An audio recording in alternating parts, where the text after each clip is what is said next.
Grace and peace, everybody. We're back. You saw the thumbnail, you saw the title, but the time is a little bit different. What I wanted to do tonight was we are going to watch Candace here. She jumps on. She's supposed to be doing a live stream at 5 o'clock.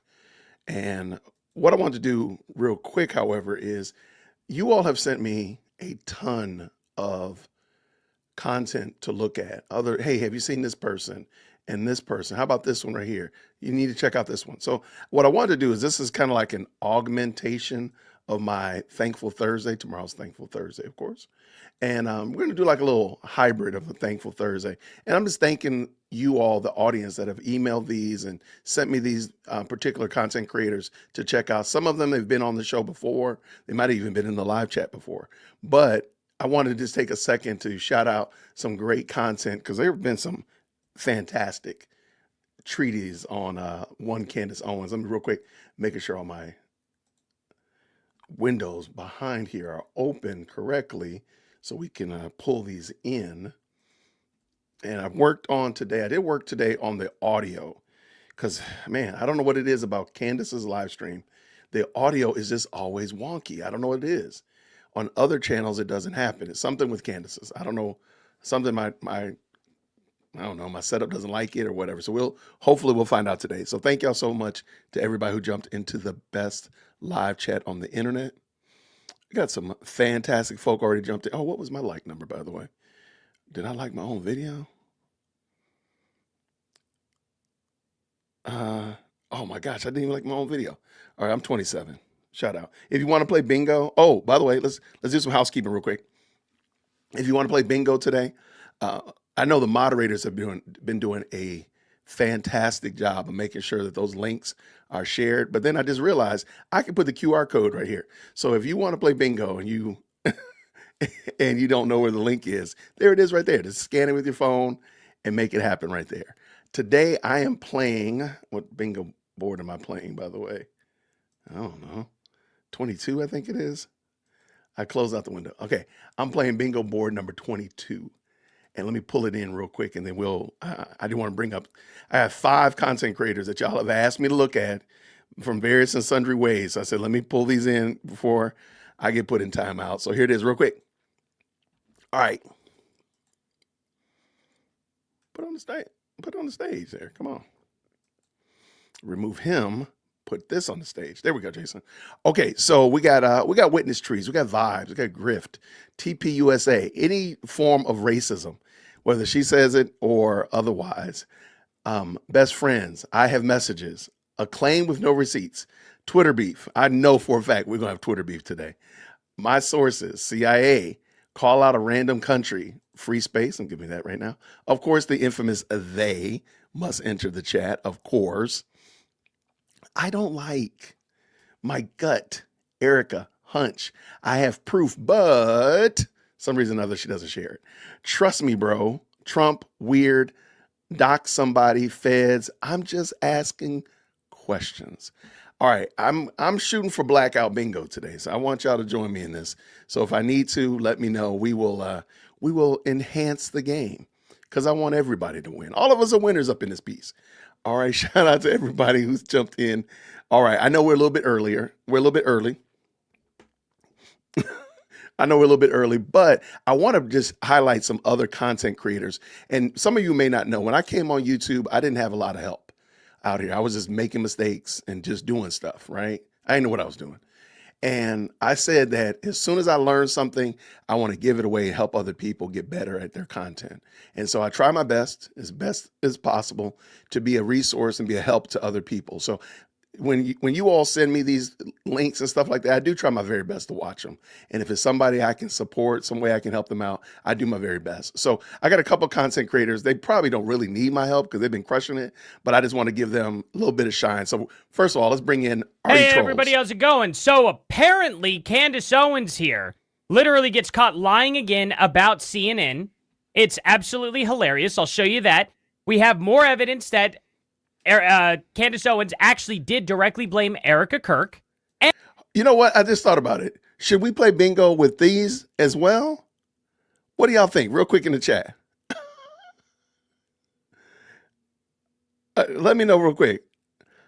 No, don't be mad at me, Betty. I'm sorry. I see you. Hold on. Should we play? Let's play bingo with this. So, yeah. Okay, yeah, I think we could. Let's do it. We're trying to get blackout bingo.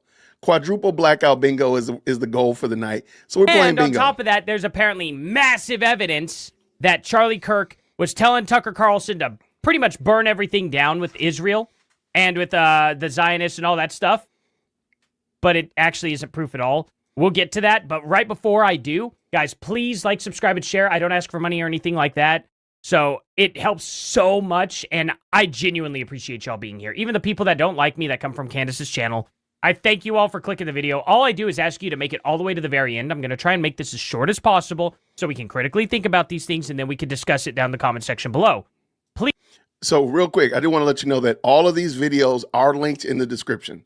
So all of these content creators that we're going to look at, if we don't get a chance to look at them all, they're all already linked in the description. Please, like, people are coming in here, and they're talking about how, like Candace Owens didn't do any of the stuff I say, but they don't even watch the video and see the stuff that I actually prove that Candace did. She's been caught lying so many times, it's completely and totally ridiculous.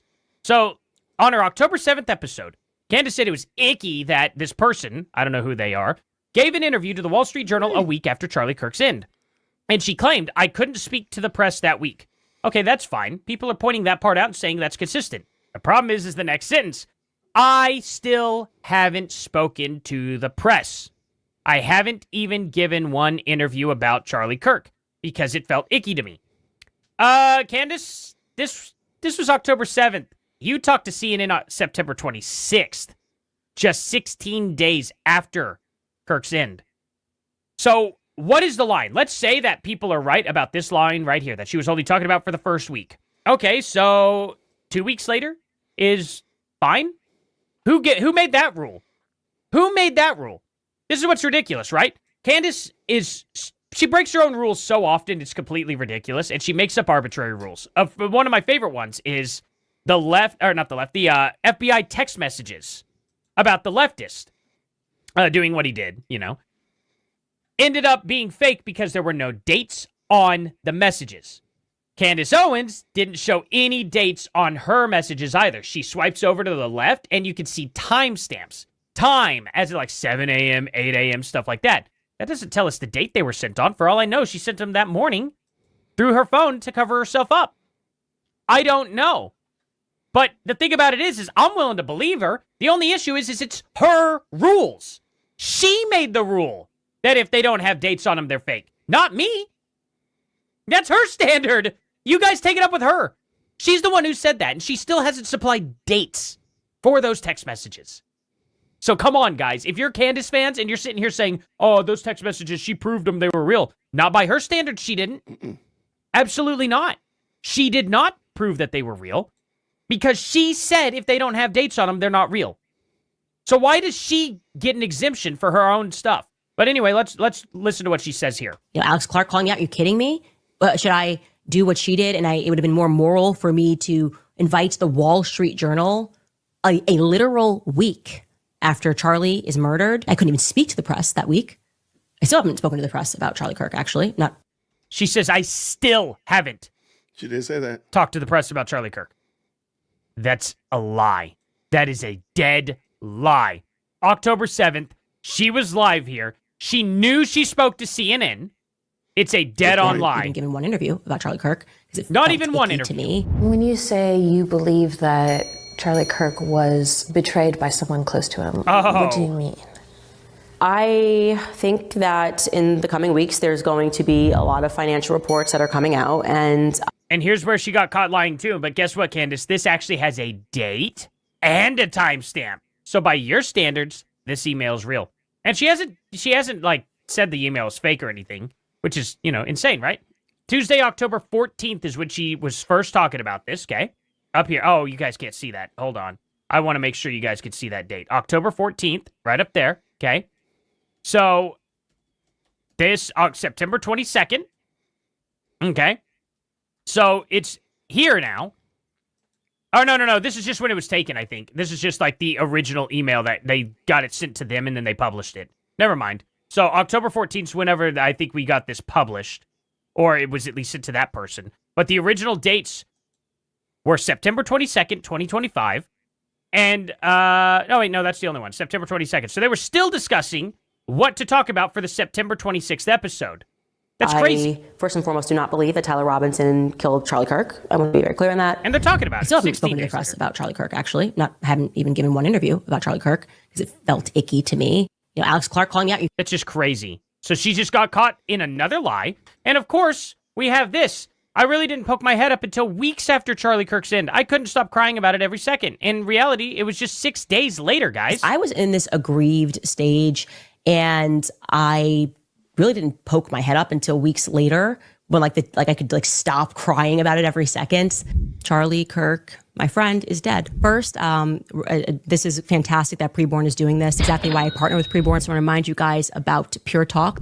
Also reminding you guys about American financing. Also reminding you guys about GNO land. Also telling you guys about Just Thrive. Because I really didn't poke my head up until weeks later when I could stop crying about it every second. You can head over to our website, CandaceOwens.com. You can sign up, buy yourself a hat. Because I don't mind that she is still doing advertisements, okay? It's not that that's a big deal. You got to make a living, got to do that, right? The issue is whenever you're sitting there lying about what you did, okay? You were there 6 days later, collecting a check, and not crying your eyes out every second. It wasn't weeks later. You're gaslighting yourself and your audience, and it's absolutely ridiculous, Candace. You're lying all of the time. The thing about it is the month of September is just bad for her. She met Kanye West September 18th, 2017, Dave Rubin introduced her, okay? She pretends that she ended up manifesting this text message with Carly Church, great. Manifesting this tweet from Kanye West with Charlie Kirk in April of 2018. And it was just manifested magically. Just happens. Just you knew Kanye 6 months before that. You asked him to do that. There's no doubt. I mean, maybe she didn't. Maybe she showed him videos and stuff, but she definitely was in contact. It's completely ridiculous, right? So, I just want to point out here, okay? She absolutely points the finger all of the time. And she tries to pretend like she didn't, but she did point the finger at Erica Kirk directly. But first, I want to show you this. I cannot sleep. Discovered something dark in this Charlie Kirk mystery that is incomprehensibly dark. They all betrayed him. All of them. Everybody. Every one of them, okay? Everybody. May need to kick the Norm Finkelstein interview until Monday and go live tomorrow early instead. Don't worry about the gag order in the Charlie Kirk case. I plan to violate it on the world's behalf. The things I've discovered in the past week are enough to burn the house down. Yes, Charlie Kirk was betrayed by everyone, okay? Money moves people to do strange things. If you betrayed Charlie Kirk, I will find out. Now check this out. Charlie was about to lose his last major donor because he refused to ban Tucker Carlson from events. There are a lot of people shedding crocodile tears. The billionaires must be exposed for the cretins that they are. Bibi Netanyahu spoke about how he called Charlie 2 weeks ago to invite him to Israel. The phone call is lacking context. He should provide the proper context of what and who inspired him to make that call and exactly how Charlie replied to the invite. How do you know that the call's lacking context? You weren't in on that phone call at all, Candace. And here's the thing. Surely his wife knew all of this. She'd have been there when he was feeling pressured and upset. She would know exactly what's going on. Erica knows everything. The same Erica that apparently is now CEO of the company. The same Erica that took the succession that you said was fake. You said the diaries were fake, Candace. You said that TPUSA was all lying about the succession. And who's at the helm of the succession? Erica Kirk. So I need to ask you this again, Candace. Is Erica a willing participant or is she a hostage? Which one? Because you seem to think that Erica's completely innocent, which doesn't make sense. And the only reason why you think that is for one simple reason. You know if you trash Erica Kirk, your fan base will turn on you. Not all of them. But you will lose a significant portion of those new subscribers you got. Because they don't believe that Erica did anything. But you probably do. It doesn't make sense for you to take the position that you're in and sit there and say, oh, but I don't think Erica did anything, and I would never blame her. Now, here is the final piece of evidence for the day, guys. Wow, Megyn Kelly happened to capture Charlie backstage telling Tucker Carlson go Max before he hit the stage and the TPUSA summit in July. Just as Tucker described, Charlie wanted them to hit hard against Epstein and Israel. Okay, let's see the evidence. And she captured this video? Because I'm going to tell you guys right now, it's missing context. Want to know how I know?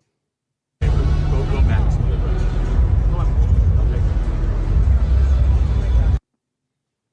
That's it. It's quick. That's the whole video? It just happens to be on tape. And it backs up what Tucker said. No, it doesn't. He could have been talking about a ramen place. What do you want to do? I don't know. Should I go mild? No, go Max. What does that mean? I can barely hear what he says. All I can make out is him going, go Max. He could have been talking about his friend Max. I don't know. Like, that gives me no information, guys. You probably have the full clip. At least show it. Show the full thing. What are you doing? Why are you stirring the pot this much over something that cannot be proven what he said at all, and you're filling in all the gaps with your words? Let him fill in the gaps. Show the full video. I don't know what go Max means. Go Max on what? Could have been like, oh, go Max. Go ahead. Don't worry about cussing. I don't know. It could be Guys, that, yeah. I'm not unreasonable. If Candace Owens and Megyn Kelly could provide some solid evidence that there's some weird stuff going on, or that Charlie Kirk was changing his mind about Israel, or anything like that, I would be on board with them. If they do it later on, let's say it takes them a month and they finally get some clip out there that I'm like, oh, okay, now I believe them. That'll be fine. I'm not against that. But you cannot tell me for a second that that clip gives away anything at all. I don't know what Charlie Kirk was saying go Max to. This is so ridiculous. But what do you guys think? Please comment down in the comment section below. Please like, subscribe, and share, guys. I genuinely thank you all so much for being here. If you're a Candace fan and you've made it to the end, you're actually the real MVP. Thank you for making it to the end, even if you still disagree with me. Thank you for at least being here at this point to consider the evidence that I've provided and to show... Are you kidding me, Candace? Like, look at that. Look at that. Candace, you really think this means anything? Even from you. Even from you. Oops. You should even look at this and go, oh, that's not going to really mean anything. But no, she goes behind it full force. This is so childish. Guys, stop giving Candace the benefit of the doubt at this point. I'm done. 100%. This final piece of evidence is the nail in the coffin. You couldn't just play the full freaking clip. You had to edit it down. I'm instantly suspicious of that. This is so stupid. This is profoundly stupid. But again, what do you guys think? Thank you all so much for watching. I'll be live streaming tonight, probably right around 3 or 4 p.m. Central Time. So here in just like 5 hours or so. And I'll see you guys here in the next one. Later. Shout out to Artie Trolls. That link is down in the description. And what I'm doing is like a precursor to my usual Thankful Thursday. I'm thanking you as the subscriber base, because literally as I'm looking in my email, I have 3 new emails with the videos that we're about to play. That's crazy. So thank you all for that. And then also thank you to the content creators. Shout out to Artie Trolls. If y'all could, I left the link to that video in the description. I'd love for you all afterwards to go over there and flood him with support. Let him know that he's doing a great job, because he puts out 3 and 4 and 5 videos a day on these topics. He's out there humping it. So just let him know that we appreciate what he's doing.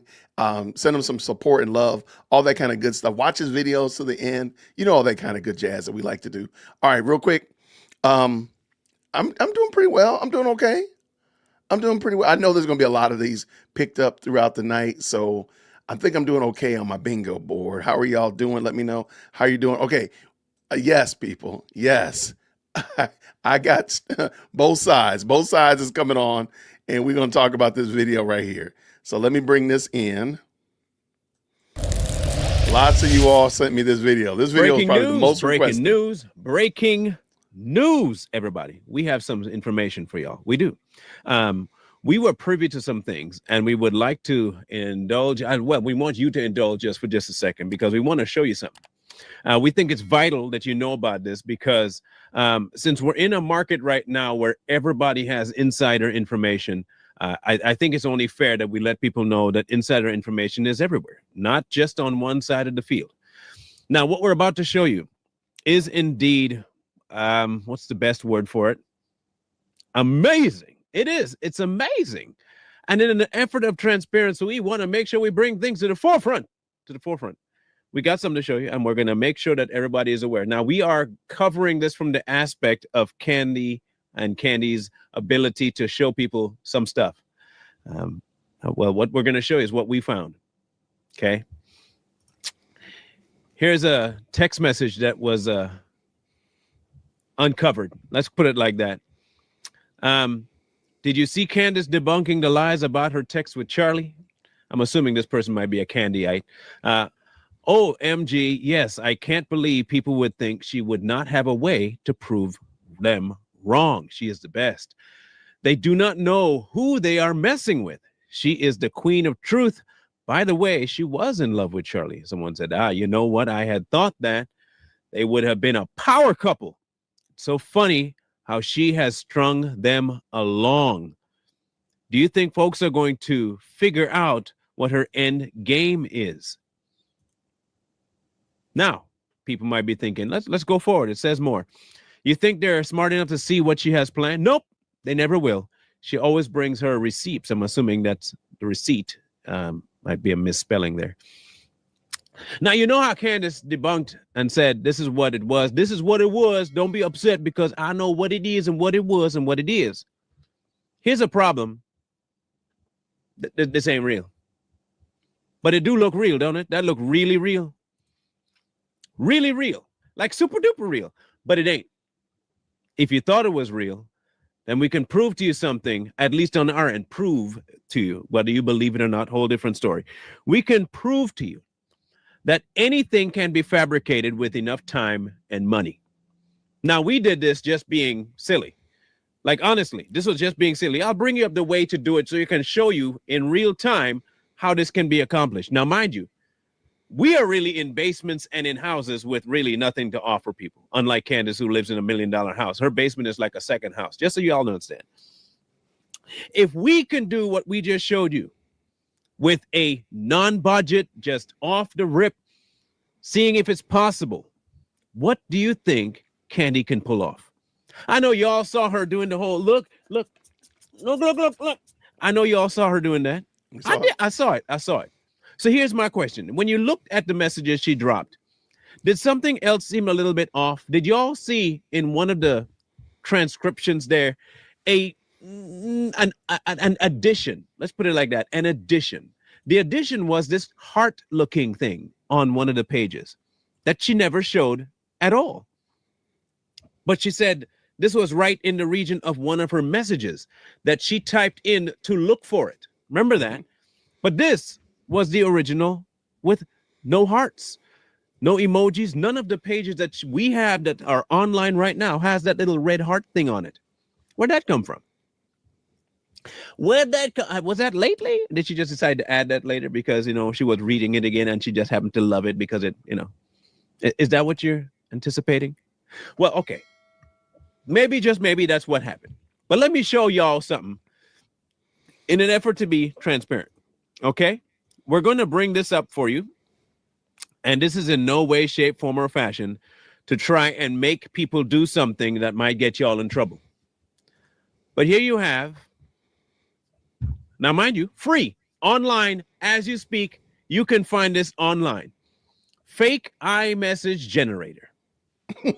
Again, all you got to do is just go to this website and they lay out everything 100% free, no registration, high quality, mobile friendly.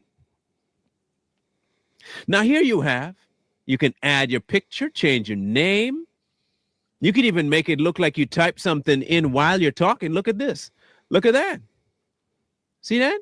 And if I don't want it there, I clear. Take another snapshot and I can show you. Now, again, this is the free, unedited kind of stuff. No money needed. This is just something you can do on the weekend. Free to do, man. What? Anybody can do this.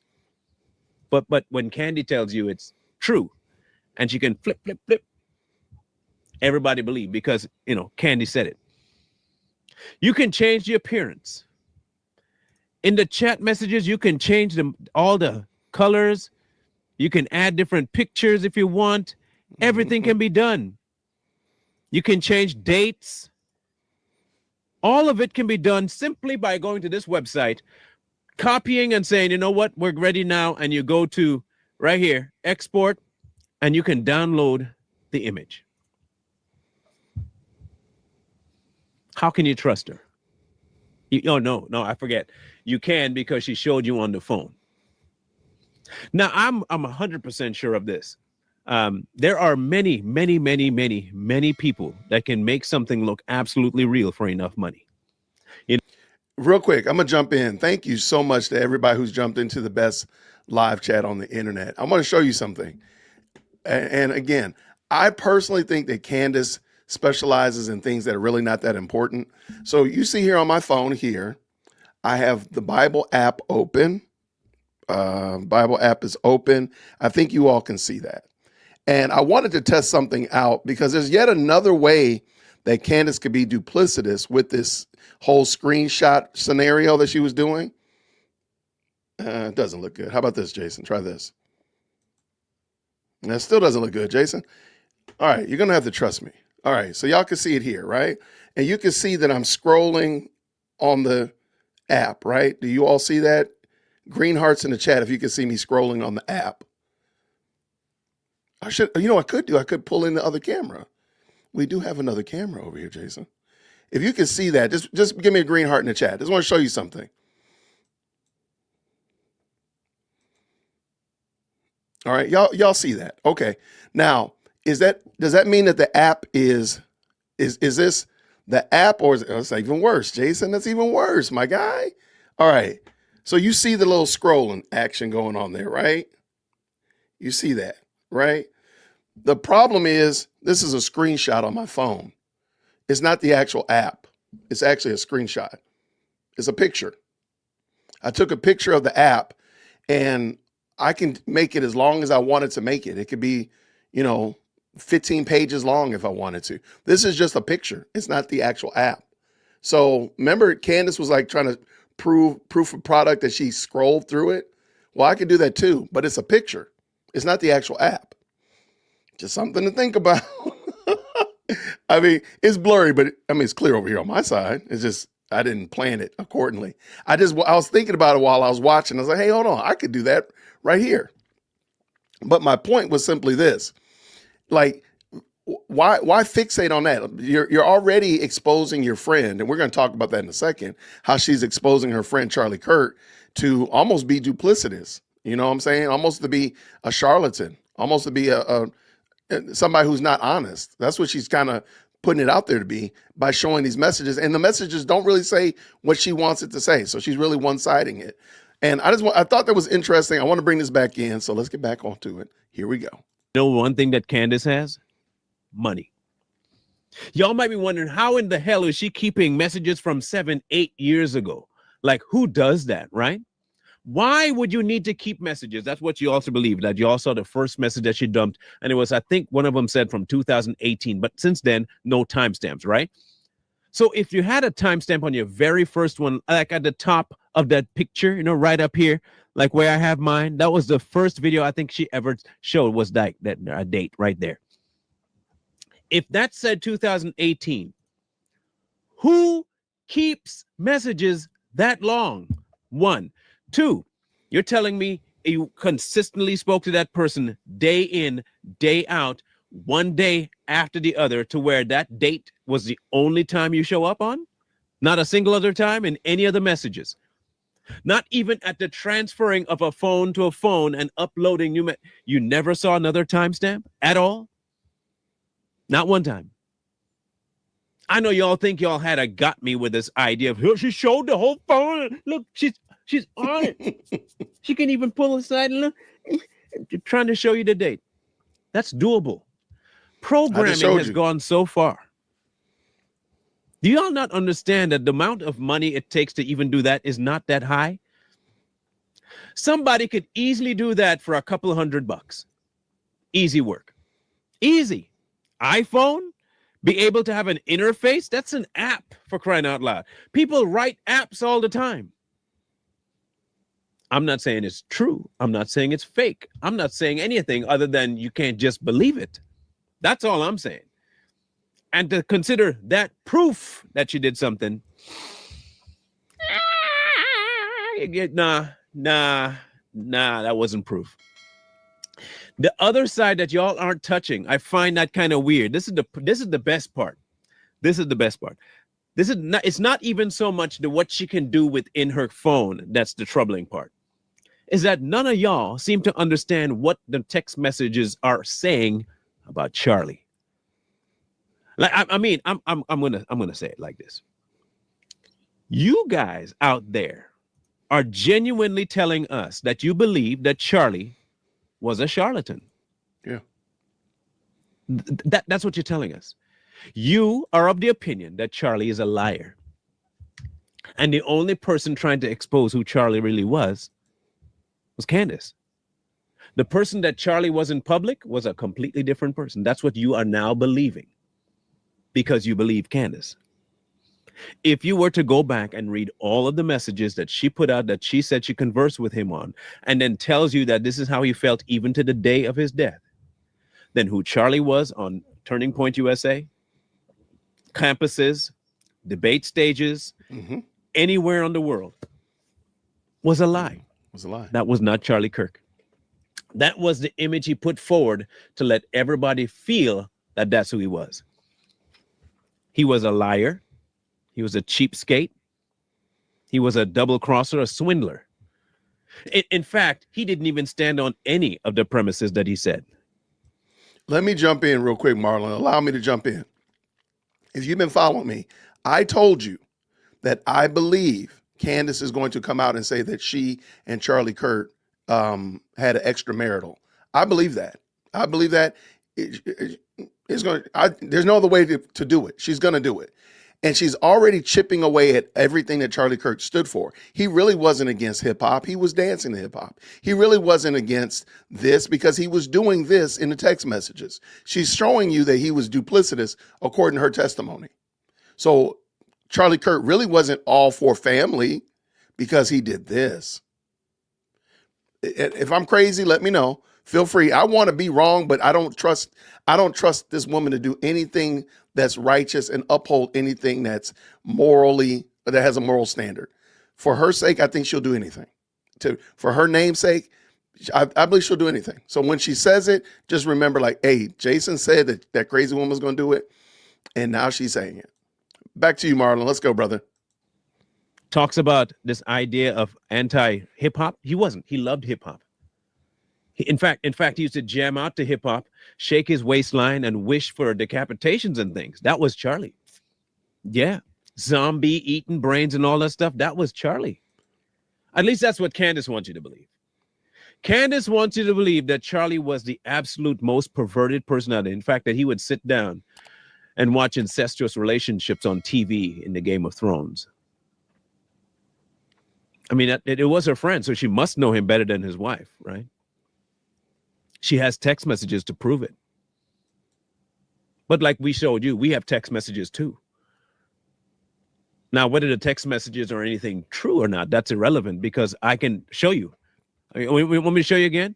This is the text messages that we have. This is one right here. I'm proving to you that this is a text message. No, for real. Look at it. Text message. Doesn't it look like it even says there, iMessage right there.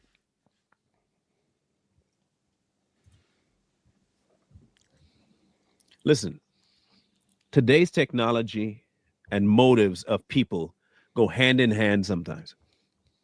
Am I saying that Charlie wasn't? You know what? Let me real quick. I love this question. This is exactly why the Bible says that you have to have 2 or 3 witnesses. So at the current moment, we have one witness, and that's Candace. We don't have another witness to corroborate or refute what the first witness is saying. And the one witness wants us to condemn based upon the one witness's testimony. We don't have any other corroborating evidence. So that's actually why the Bible says Ms. V, that's a great question. That's why the Bible says out of the mouth of 2 or 3 witnesses, let every word be established. So we can't just run with this one witness, which is Candace's flaky text messages. We'd have to, if we needed to, we would have to go into the deep bowels of Verizon, AT&T, Sprint, whomever, and get those actual messages. That can be found. But at the current moment, I don't think we have any evidence. Great question. I love that. Thank you. I've been wanting to talk about that. A double agent? No. Am I saying he was? No. What I am saying is, I don't know. So which is why I won't just believe Candace. But I do know one thing. Based on the person that I saw and based on what she's putting out, somebody got to be lying. And based on the person I've seen on screen, he has to be one of the best liars because his consistency. I've seen some liars before, like bad liars. Like they don't know really how to lie. Like they lie, and then the next time they say something, it's like, I have not seen Charlie do that. Like I did not see him able to fumble his lies around who he was. Like he was flawless, impeccable in his cover-up. I mean, if I'm going to believe Candace, by the way, I'm not saying I do believe her. I'm just saying if I was to believe Candace, wow, Charlie was the best liar there ever was. And I mean, the devil existed. He might have been a devil. I don't know. Or it could be that Candace is lying. You see, I have more reason to believe that Candace is lying for two reasons. She stands to gain more by the change of character of Charlie than Charlie's family or himself would have ever stood. In this case, you're seeing it in real time. Candace went from almost going away to the most seen, heard, listened to, most prolific podcaster in internet today because of Charlie. Charlie never did that. Charlie could have started all kinds of conspiracies about himself if he was this kind of charlatan. He didn't do that. So somebody got to be lying. Somebody lying on somebody, and I'm going to go with the fact that the one person who just changed their tune was Candace, nobody else. The one person that just told you to not trust somebody, but trust them because she's got a leak in them, all of a sudden now they're the good guys, is Candy. Y'all gonna believe it either way. That's okay. Y'all believe her all you want. If critical thinking ain't your thing, then it ain't your thing. That's okay. But we have the right to question. We have the right to say, that don't sound right. That sound like a lie. But I'm going to ask you, based on what you believe about Charlie, I'm putting in the onus on you. Do you believe, because you're defending this man to the point where you want justice for him, right? That's what you keep saying. You want justice for Charlie. If you want justice for Charlie, please explain to me, how do you square this circle? Was Charlie what Candace says he was, or was Charlie what he said he was? Which one? Which is the real Charlie? I just want to know which one you believe. Because if you can't decipher which one it is, how you know what you're defending? What person are you seeking justice for? The one that sold out, one that was being pressured to sell out, one that told you he wasn't selling out, but he actually was selling out, one that was never approached by Israel, one that was approached by Israel, one that lies, or one that tells the truth, one that couldn't capitalize God, but would tell you a lie about them. Which Charlie are you supporting? Because Candace has a whole different version than the one we've seen in public light. Point blank. That decision is yours, though. We're just showing you something that nobody else seems to want to talk about, that what she's showing you can be easily fabricated. The same way she tells you that the FBI has that capability, she has it too, because it only requires money. It doesn't require secrecy from the government. It doesn't require government clearance, and it does not require you having some sort of a presidential seal to do it. All you need is money. Heck, you can get that cheap overseas, and she has contacts overseas now. It's not like Qatar's in her back pocket. That much we have at least tangible money proof for. She's had some interaction with Qatar. How do we know she doesn't have some dark ties to somebody who knows how to forge documents and forge programs and all that stuff? How do we know that? We don't know that, do we? So why is it wrong for us to speculate? If it's this easy for us to manufacture a text message thread, why would it be difficult for her? Y'all can decide that for yourself, how you feel about it. We're just putting this out to you. Just putting it out to you. believing it, not believing it, that is all yours. However, don't come to us telling us that we don't have the right to do something. Last time I checked, we grown men, and we do have the right to do whatever the hell we want. That's number one. So you can't come saying that. Secondarily, if you have the right to listen to Candace, we have the right to not to. And the same way she can abuse Charlie's corpse for money, we can abuse what she's saying. Fair game. Turn around, fair play. So unless you can answer the questions I posed, though, I'd be appreciative. I don't think you really got a leg to stand on. But I really want to know how you're defending somebody who you are now allowing someone else to defame, hurt, and paint in a whole different light than the way they were doing it. And the way they did it is the one who you came to love. How are you squaring that circle? If you can answer that in the comment section, I'd be forever grateful. So we look forward to reading what you have to say. Appreciate you. Shout out to Marlon. Okay, quick things. I'm getting my bingo board is getting full. Okay. I actually scrolled up. I think the person I probably have talked to the most is my wife. And I actually scrolled up, and I've been scrolling for a while. I got to 2014. That is the oldest message in my phone. I didn't deliberately keep it. I've changed phones since then, obviously. So I don't know how phone services decide to keep phones, because I know this phone that I have right here is a year old. So I don't know how did they decide to keep these messages. So where I'm saying with that is, I don't know if necessarily the age of the message is really what's the question. I guess using it, because I'm not weaponizing my text messages with my wife. I'm not going to do that. So like Candace's weaponization of the text messages is ultimately, in my opinion, the worst part about it, but I digress. So shout out to everybody.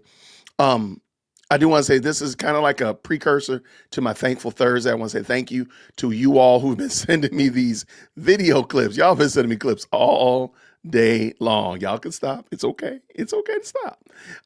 But I appreciate it, though. I really do appreciate it. So what I wanted to do is just take a second to thank you all and watch some of the videos that you all have sent me, but then also thank the content creators that have been doing a yeoman's work. Shout out to both sides. Shout out to Artie Trolls as well.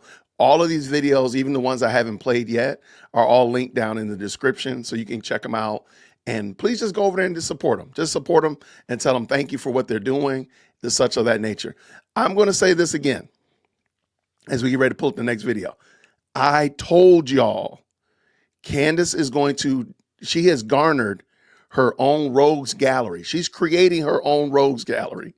And I told y'all, some of these people she does not want to enter into the chat. She does not want some of these people to come into the chat. And guess what? One of them got into the chat. She don't care at all. And y'all know who this is?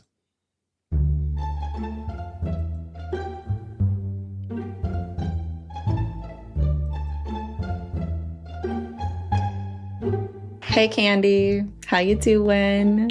Is it okay if I call you that? I mean, do you prefer it with an I or a Y? There's no preference? Okay. Anyway, so we're here to talk about how you became the #1 most listened to podcast in the world. In the coming weeks, there's going to be a lot of financial reports that are coming out. We're just gonna jump right into it. Okay. Well, those coming weeks were like a month ago. Still waiting, Candy, but I mean, good angle, great angle. Just throw everybody off. So promise evidence, but never deliver. This builds suspense and engagement. I, first and foremost, do not believe that Tyler Robinson killed Charlie Kirk. Holy smokes, Candy-O. That's a huge claim. I mean, you have tons of evidence outside of your imagination for this, right? Right? I don't know, maybe the weird Fed messages that were concocted out of thin air that had no timestamp and were written like they were speaking in 1822, among other things. Okay, so these text messages. I actually did not read that they were text messages. Oh, of course you didn't. That's actually so smart. I mean, flood people with random, unverifiable details, have ambiguous sources, say ambiguous things, and then take no accountability when you're called out for the lives that you ruin.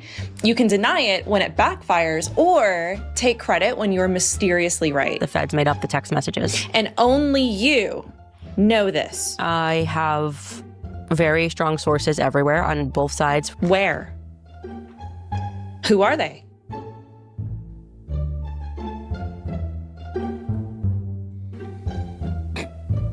Oh, there are none. Oh, okay. That makes more sense. Okay. All right. So it's like you're like the chosen one with these pretend inside sources that somehow risk contaminating an enormous federal case just to keep you in the loop. Grandiose claims, zero verification. I mean, it's Candyland logic. It's brilliant. I mean, I'm going to have the #1 podcast by this time next year. Who's going to present that evidence? Like the mainstream media? I mean, of course you're going to present the evidence according to Candy. I mean, if I do believe you, I'm enlightened. If I don't, then I'm part of the conspiracy. Wouldn't this be circular reasoning? No, it wouldn't be. I see what you did there. Okay, so this is how someone becomes the #1 most listened to podcast in the world. Paranoia, check. Outrage, check. Emotional manipulation, check. And fear. Oh, because everybody is afraid to speak out against you. I mean, wow, this sounds a lot like what the left did to make people believe lies. Yeah, there's no connection though, none.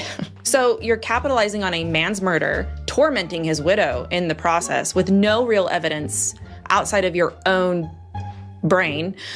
Oh, and he obviously talks to you in dreams. So I mean, it makes you double special.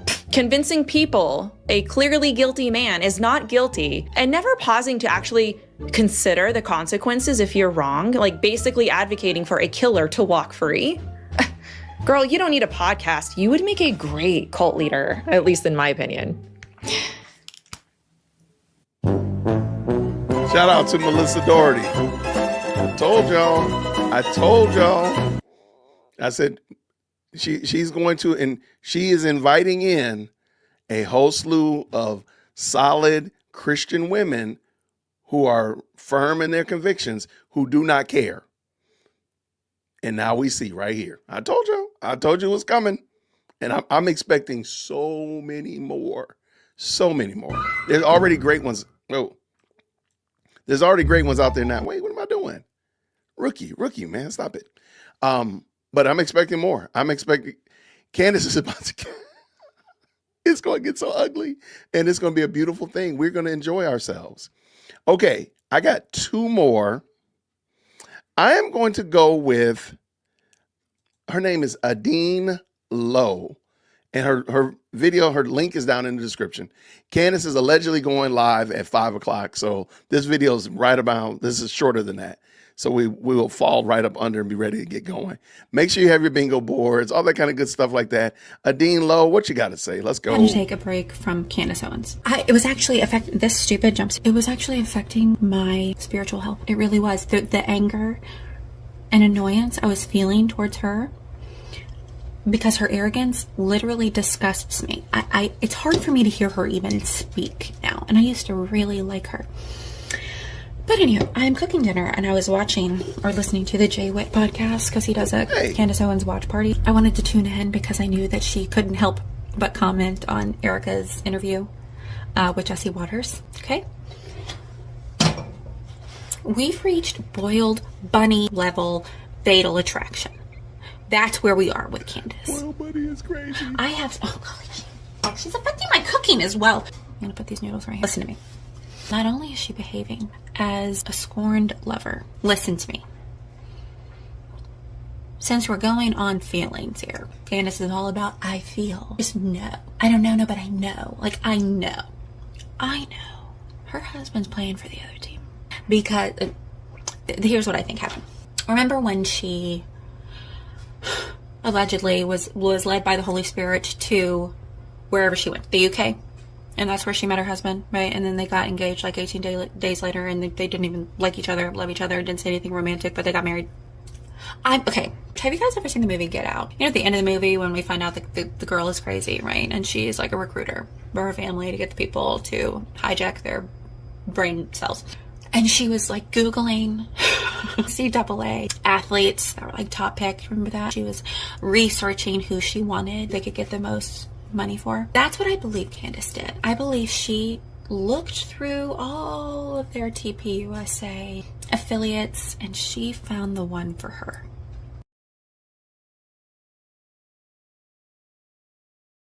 Let me stop for a second. I 100% believe that's what happened.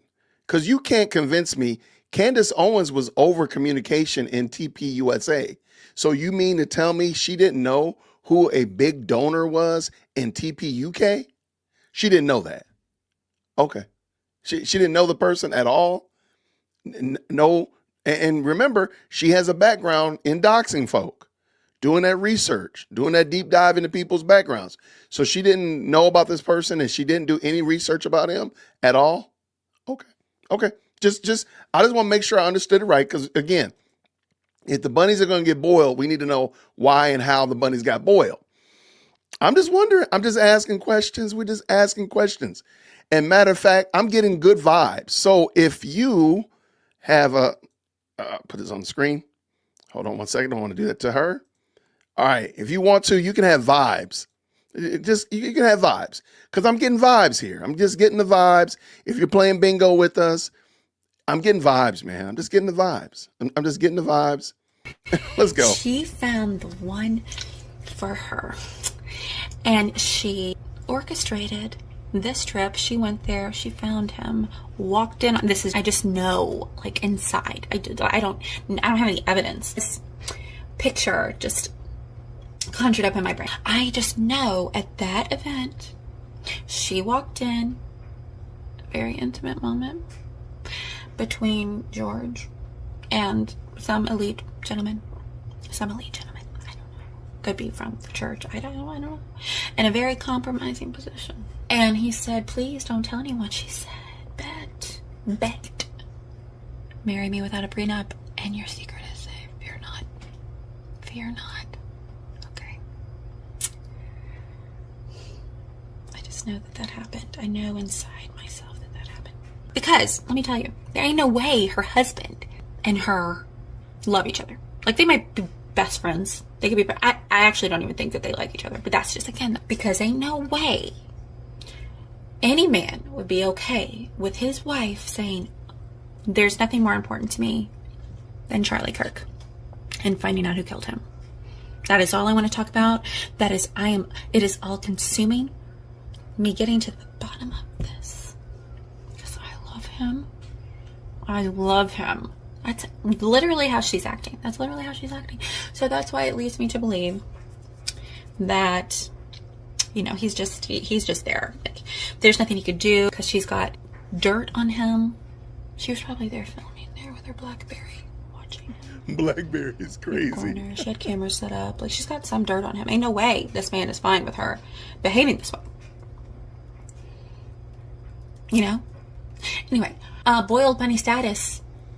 Are we here? Yes. Did I say that right? I don't really care. She's a lunatic. If you go back and watch, I'm not even going to show you anything because I can't look at her face. But go back and watch her episode from today when she's replaying or showing a snippet of Erica's interview for the love of Job, of Erica's interview with Jesse. She looks, if that's where it comes from, it looks could kill.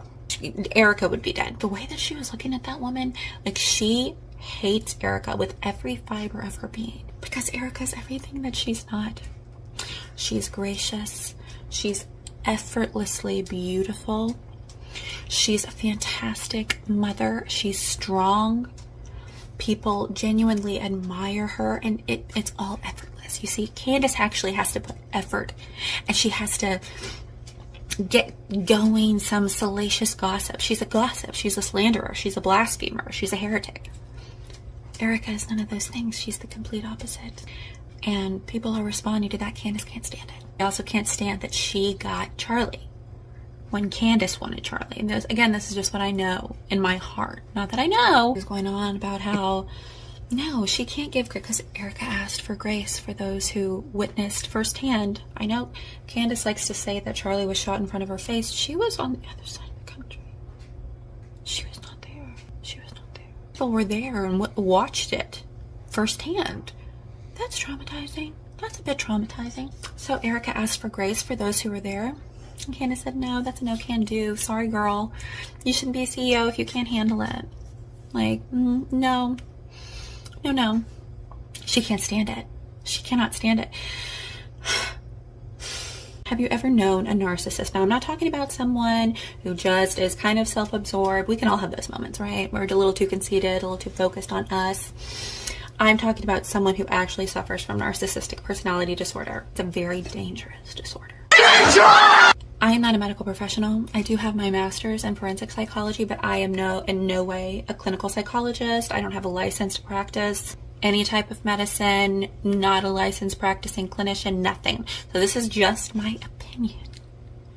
Because we can give those. And I'm just asking questions. I'm just making statements. And that is allowed in the United States of America for now, right? In my opinion, Candace Owens presents with symptoms consistent with narcissistic personality disorder. I would even go so far as to say that she is a malignant narcissist. That's not a formal diagnosis in the DSM-5, but it incorporates elements of psychopathy or antisocial personality disorder.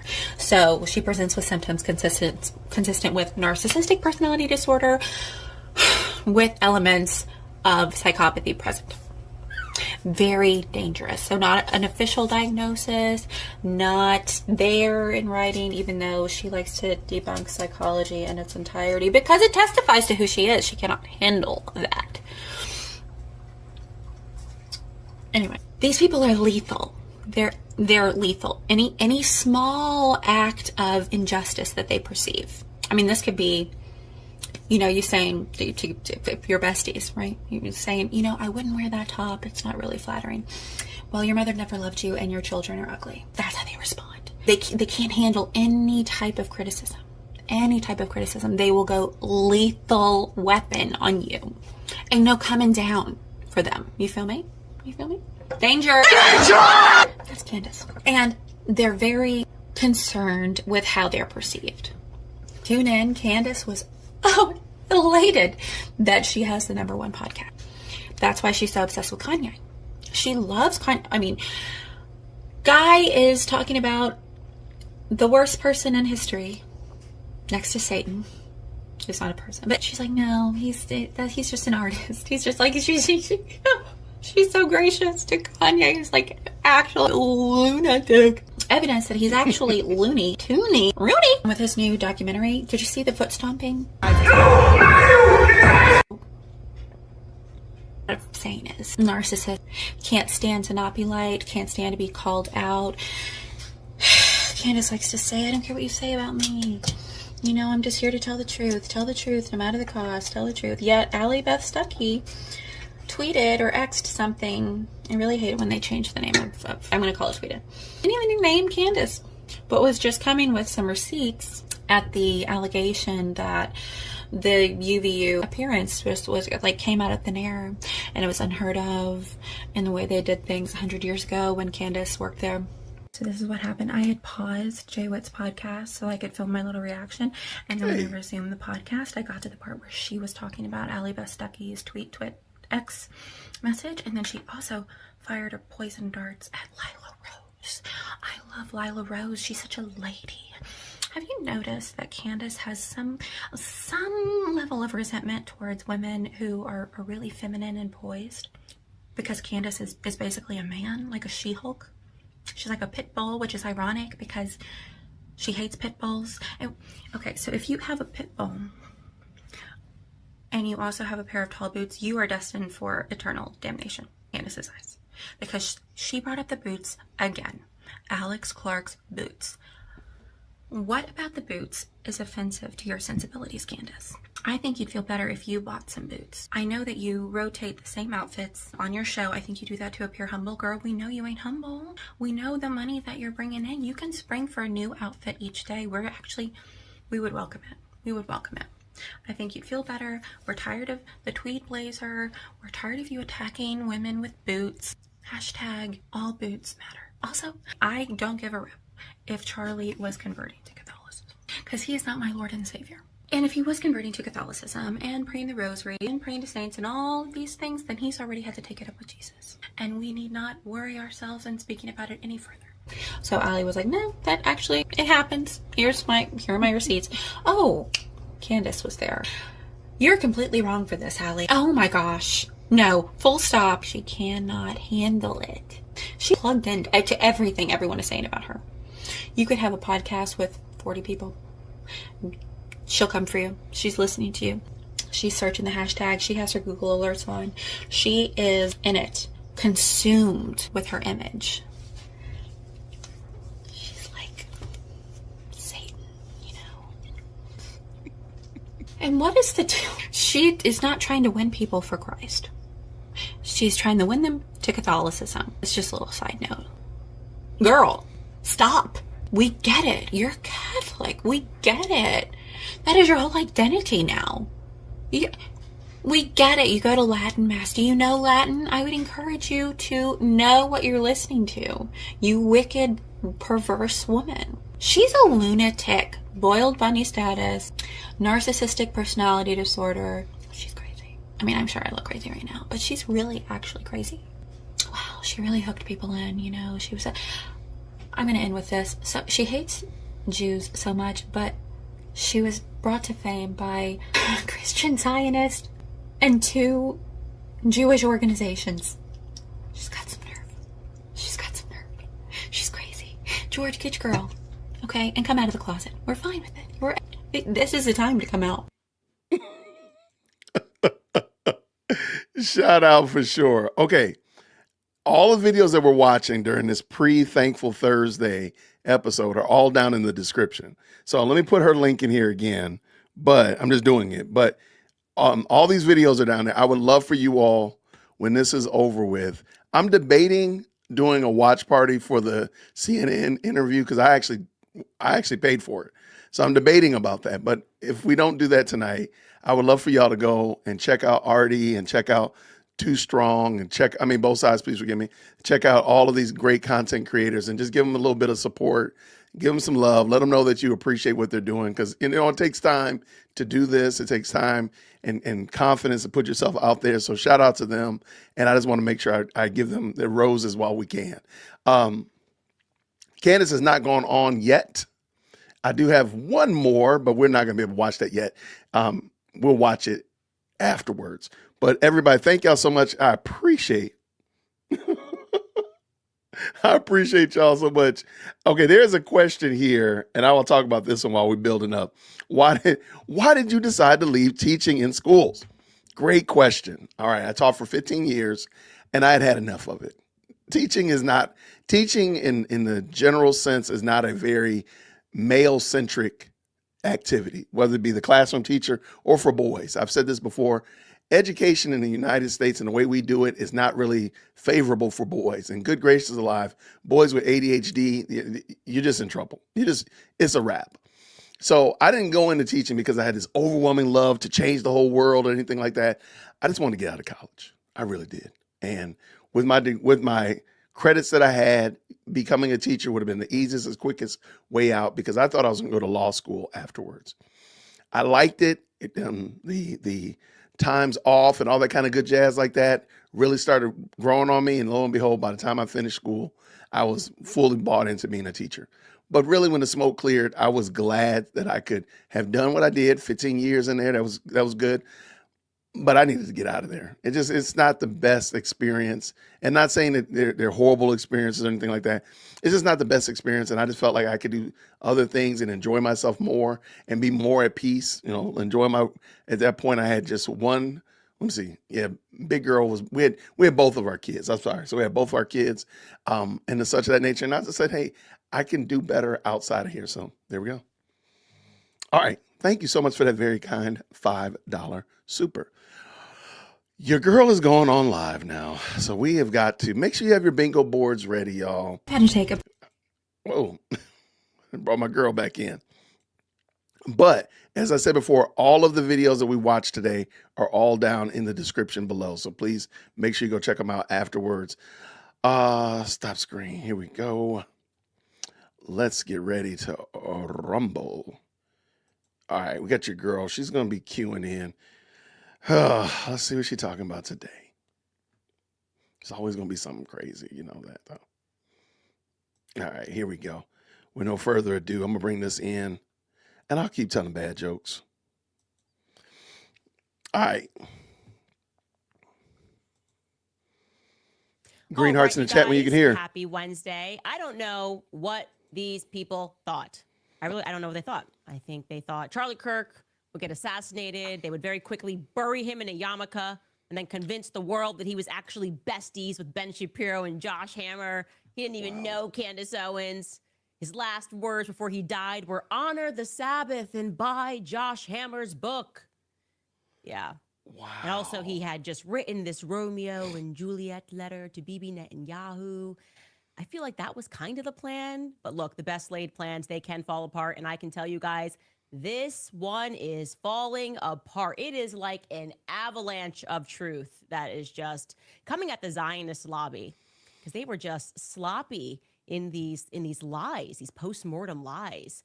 Anyways, Megyn Kelly, okay, from the top ropes, she just swooped in and did something unexpected by slamming these people. Really, she didn't even try to slam them. She just told the truth.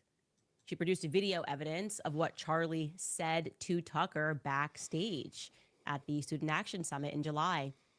We're going to get to that also. Do you guys remember how everybody was freaking out when I told the truth about how long it normally takes for Turning Point USA events to come together on campus?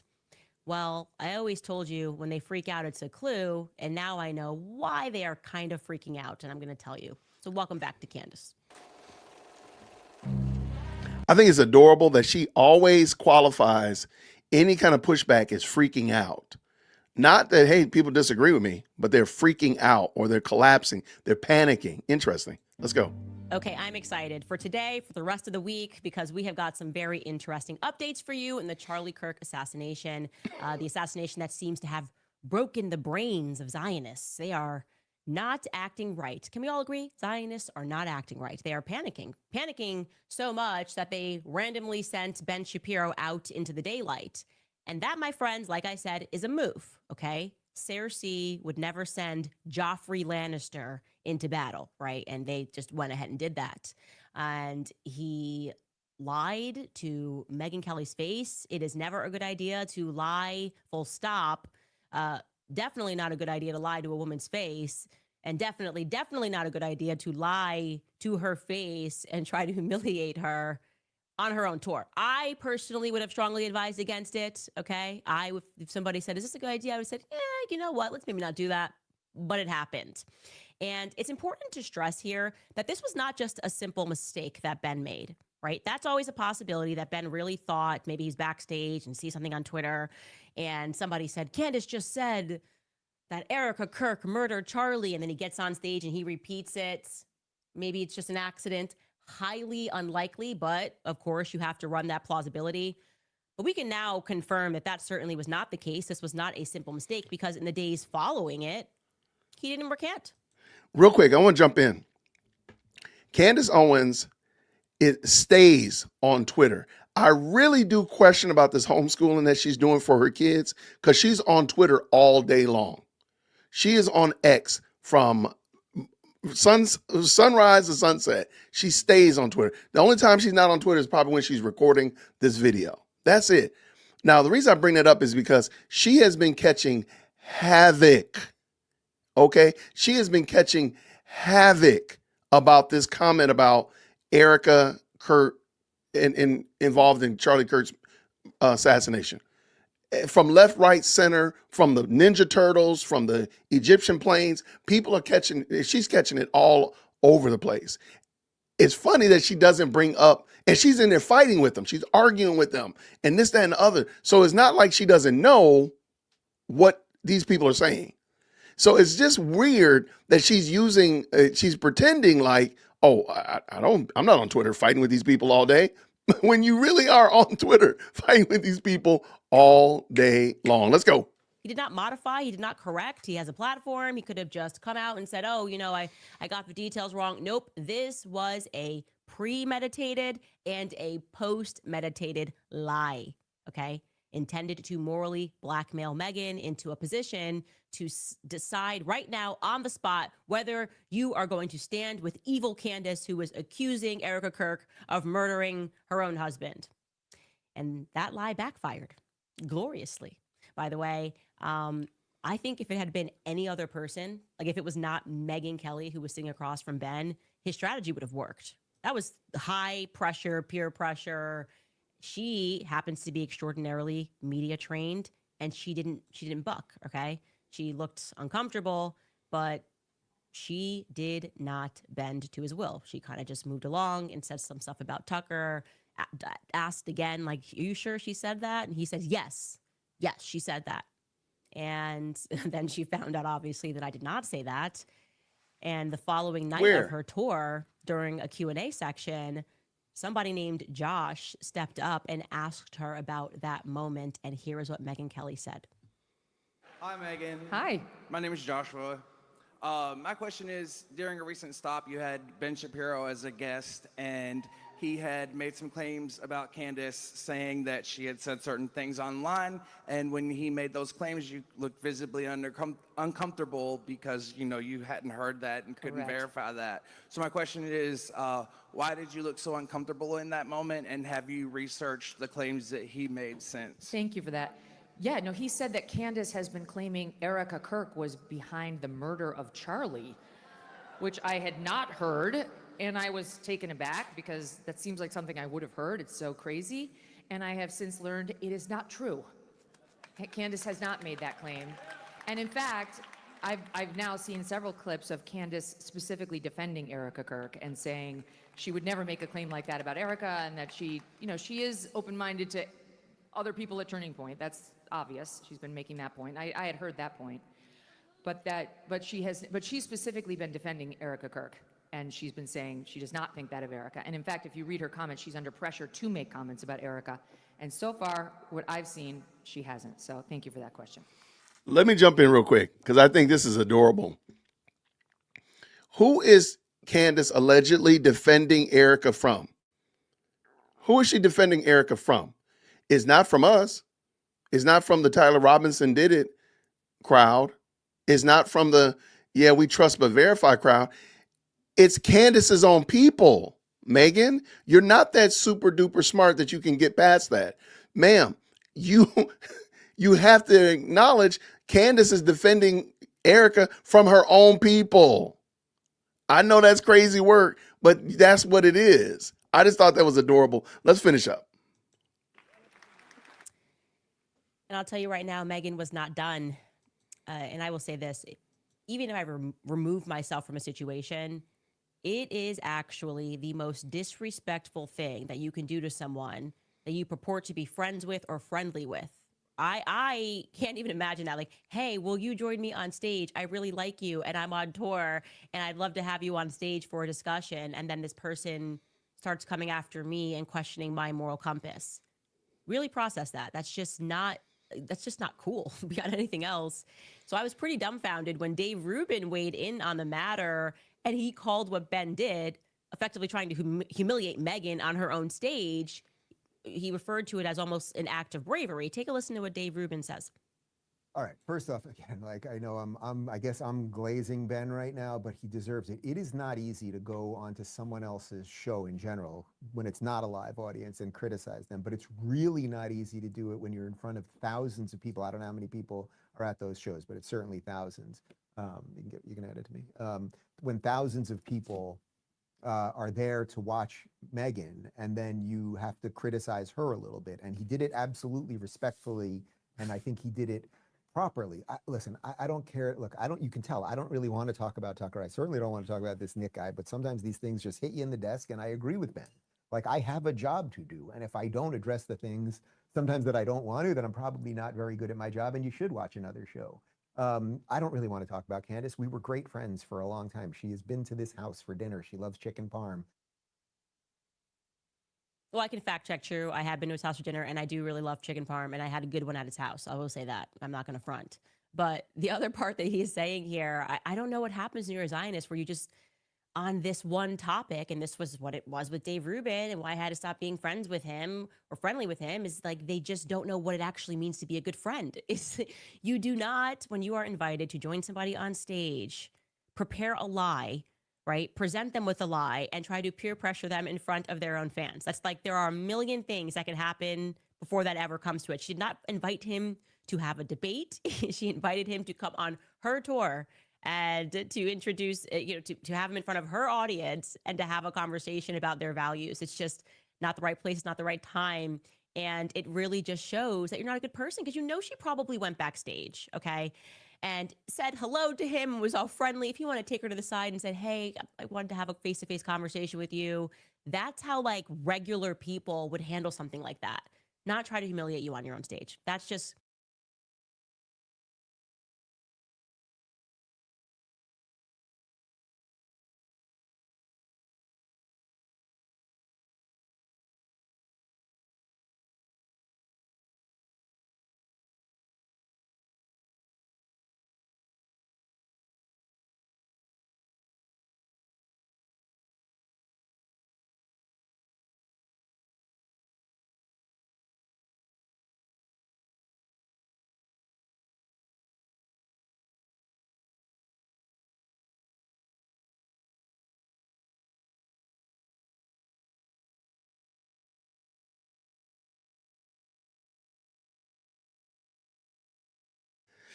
Gosh, darn it, man. All right, everybody. Thank y'all. My phone is ringing. Shout out to the mods. Darn it. I was cooking too. All right, y'all. Okay, so here, because of this insanity, I'm going to give you, let me see. Here, I bring my bingo board on because I gotta pay penance for this, man. All right. You can have witness tree, and because deep down inside I want to use bad words, and I'm not going to do that. You can have racism. There you go. You can have witness tree and racism. Darn it, man. I was cooking too, man. Dog. Now I got to remember what I said. I'm old. Doggone it. I remember what I said. Isn't it odd? Does it not strike you as peculiar? Make sure I'm on, right? Y'all can hear me. Green hearts in the chat if you can hear me. Is it not odd? Is it not peculiar that these people that Candace are saying are so pro Candace are not inviting Candace to be on their platforms? Why are they not inviting you? Why is not Tucker Carlson tripping over himself and Megyn Kelly inviting you to come on stage or on tour with her and anybody else? Why are they not inviting Candace out there? Don't you tell me it's because she's homeschooling children. Don't even try it. Don't try it. But why is it? Why is it that none of these people are actually, they will sit here and stroke your ego from a distance, but they themselves are not putting themselves on the line with you? I just think that's odd. Does that not come across as peculiar to you? That, Megyn Kelly is now Candace Owens' biggest superhero, because again, it's all about Candace. But Megyn Kelly ain't inviting Candace on stage. I want to see Megyn or Tucker or Nick or all these other people that she's stroking. I want them to say, hey, come on my show. Come on my platform. I want to give you shine. Because you're doing such a great job. If they believe in her and what she's doing, why are they not? Megyn, why don't you, if you believe in her and you think she's a truth teller and she's defending lies, fending off the lies from Ben Shapiro, why don't you have her on your show? Why don't you have her on your show and give her an opportunity to really tease it out? Bring those receipts and show all this evidence that just wows the audience and just floors and flabbergasts everybody. It just seems weird. They might fear, but why don't they have her? If they're afraid of her, then why aren't they not like inviting the mafia boss over to home? Why are they not inviting her over? Only people that talk about they engage with her are people who are no longer her friends. Dave Rubin, TP USA. I don't see anybody who's who claims to have broken bread with her, who's still her friend or still rocks with her. I just wonder. Why that is. But let's go. Thank y'all so much for jumping into the best live chat. Going to make Megan upset, and Megan does eventually do what I do when I get mad. I double down on the truth, right? That is what I sentence people to, more truth. And it's fantastic to just be able to share more truth. And you What don't have truth? To be vengeful. You can just share more truth, and it's deeply upsetting to them. And that's what she does. She was literally trending all weekend. This video that she shared was incredibly interesting because you will recall that after Charlie died, there was basically just me, Tucker, and Megan that were trying to say, hey, something like was going on, and he was feeling a lot of peer pressure in the weeks leading up to his death. And Zionists were claiming that's all a lie. And Tucker was like, no. Charlie asked me explicitly in July to go on stage and to go after Israel, trying to drag us into the Iran war. And I was talking to him about Jeffrey Epstein. And I was saying to Charlie, I won't do it. And Charlie wanted me to do it, right? And the Zionist said that he was lying. I'm going to refresh your memory here and let you listen to what Tucker claimed that they then said was a lie. Before that speech that I gave in July, we had a conversation about this backstage right before I went on.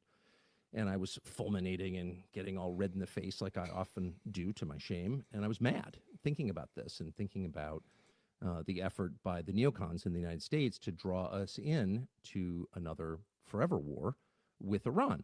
It's not a defense of Iran, of course. It's merely an acknowledgement that we've done this before.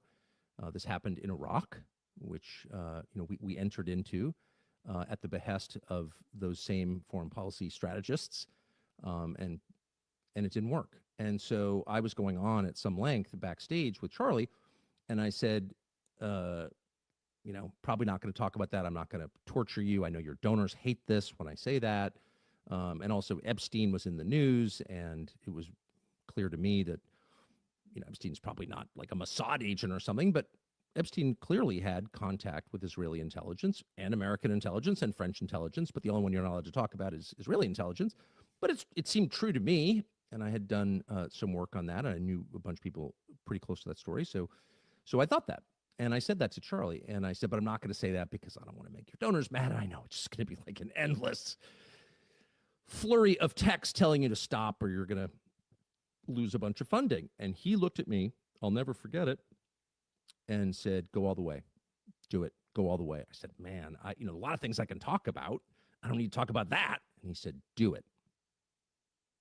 Yeah. Like I said, they tried to bury Charlie in a yarmulke, and we were telling you, no, he had a change of heart towards the end. And I was telling you that Turning Point had captured that.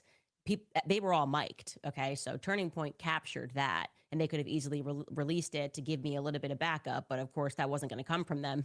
Well, just my luck and Tucker's luck that Megyn Kelly actually caught very quickly. Maybe it looks like maybe her assistant's backstage. I don't know the backstory here, but she was in that discussion, which I had not heard before. And she reveals very quickly, you were going to hear Charlie say that Tucker should go for it. So this is what Megyn Kelly released on her show yesterday, and you should go watch the full episode. Take a listen. I found a video of me, Tucker, and Charlie speaking backstage right before Tucker went out. Tucker and I were talking. Charlie came over and interrupted for just a second, and you can hear him on this tape, which I've listened to many times. It's very clear on my phone, less clear here probably as we play it, but he says to Tucker, go Max. He interrupts the conversation because he has to say to Tucker something. And what was so important to him to tell Tucker was, go Max. Here it is. Okay, go Max.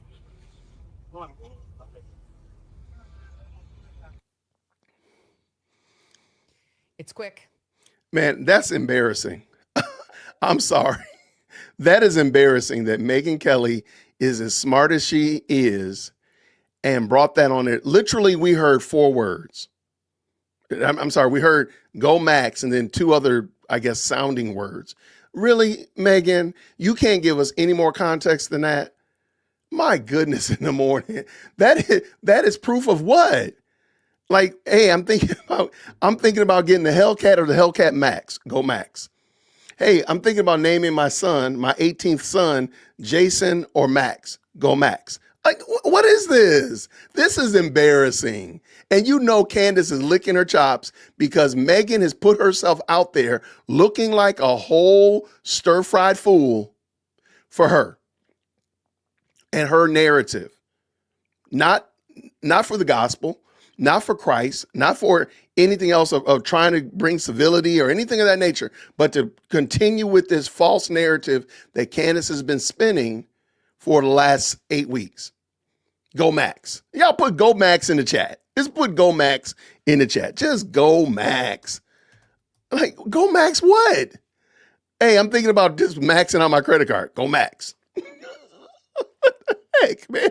How is that a... And let's not even talk about the fact we have no idea when this was. We have no clue what the conversation was about before or after. We don't know what Tucker said. Was this after the event, before the event? But it looks like they're by the pool, for crying out loud. There is so many problems here. And for Megyn Kelly to bring herself up here as if this is some slam dunk is really embarrassing. This is super duper embarrassing. Y'all are wild. That was not what I did not tell you how to put what y'all put in there. I said, go Max. That's all I said. I don't know what y'all putting in here. Let's go. It just happens to be on tape, and it backs up what Tucker said. Let me back up again. Hold on. Let me back it up. Go to play it, but he says to Tucker, go Max. He interrupts the conversation because he has to say to Tucker something. And what was so important to him to tell Tucker was, go Max. Here it is. Go Max. Is that a pool back there? Do y'all see that? I mean, where is this? I have no clue when this is. And just because, and the funny thing is they allowed Tucker Carlson to speak for almost 2 minutes. Okay. To do all this setup, but then the actual evidence is like literally 8 seconds. Go Max. Go Max. Like, I'm going to name my 8th son Max. Go Max. This is crazy work. What should you go Max on? I don't know. Max out your credit card. Get that Max Series Hellcat. What is Max what? Oh my gosh. And they just know she cooking. She just knows she cooking. Bless her heart. What was that? It's quick. It just happens to be on tape, and it backs up what Tucker said.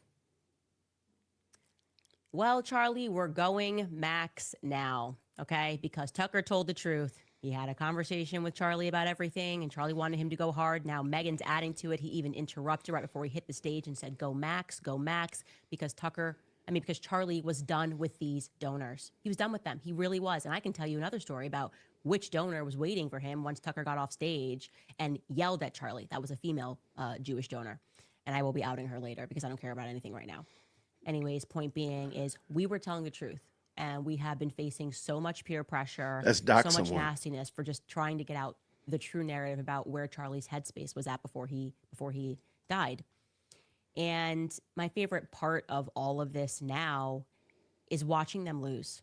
The people who tried with all of the money in the world to artificially direct the markets toward them after Charlie died are losing, okay?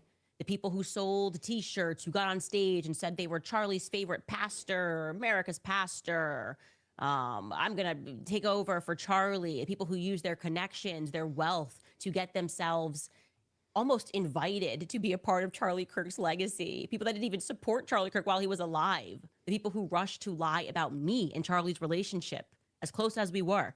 You guys are losing. I want you to know that because turns out the market is smarter than you are. I go back to that Taylor Lorenz tweet early on.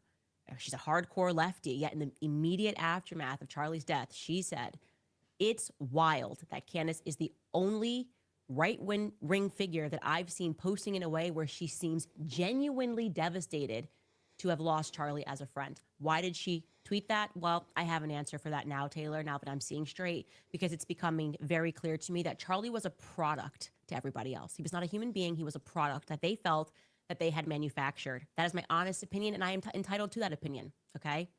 And not only did they think that they had manufactured him, they felt that he was now malfunctioning. He was malfunctioning. And we're not going to let this go. We are not going to stop speaking about this topic because I sense that we are getting very close because they are very angry. And we should recap very quickly the verifiable lies that we have thus far been told by Turning Point USA themselves, which apparently they're trying to say it's off limits. So now you can't call out all these lies that Turning Point USA has told you. This is what they're trying to struggle session us into because Erica Kirk is now the CEO, so they're off limits. So they're allowed to lie. No. That's ridiculous. We will not be following that. Here's our list, and this is by no means definitive, okay? This woman is getting this together insufferable. briefly. They told us these lies. The amazing, heroic, magnificent Mikey McCoy had blood all over him. That's a lie, told by Pastor Rob McCoy. Charlie was a committed evangelical who only liked Catholic architecture. That's a lie, told and reinforced by Alex Clark and Andrew Colvett. You know what? I'm gonna jump in, y'all, because I'm trying to give y'all a breath because this woman is insufferable. I thought about it. I do think, I told that story some time ago about Marsha and Sally, right? I do think that Candace Owens hates Erica Kirk in a big way. Not just because she got Charlie, not just because she's the CEO of Turning Point. Most of you, and some of you told me this, by the way, shout out to the subs that have told me this, email me this.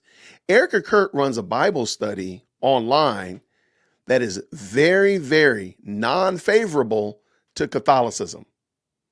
Very non-favorable to Catholicism. That ruins, dare I say, completely shipwrecks Candace's narrative about the whole converting to Catholicism argument. It completely ruins it because a lot of people were saying, well,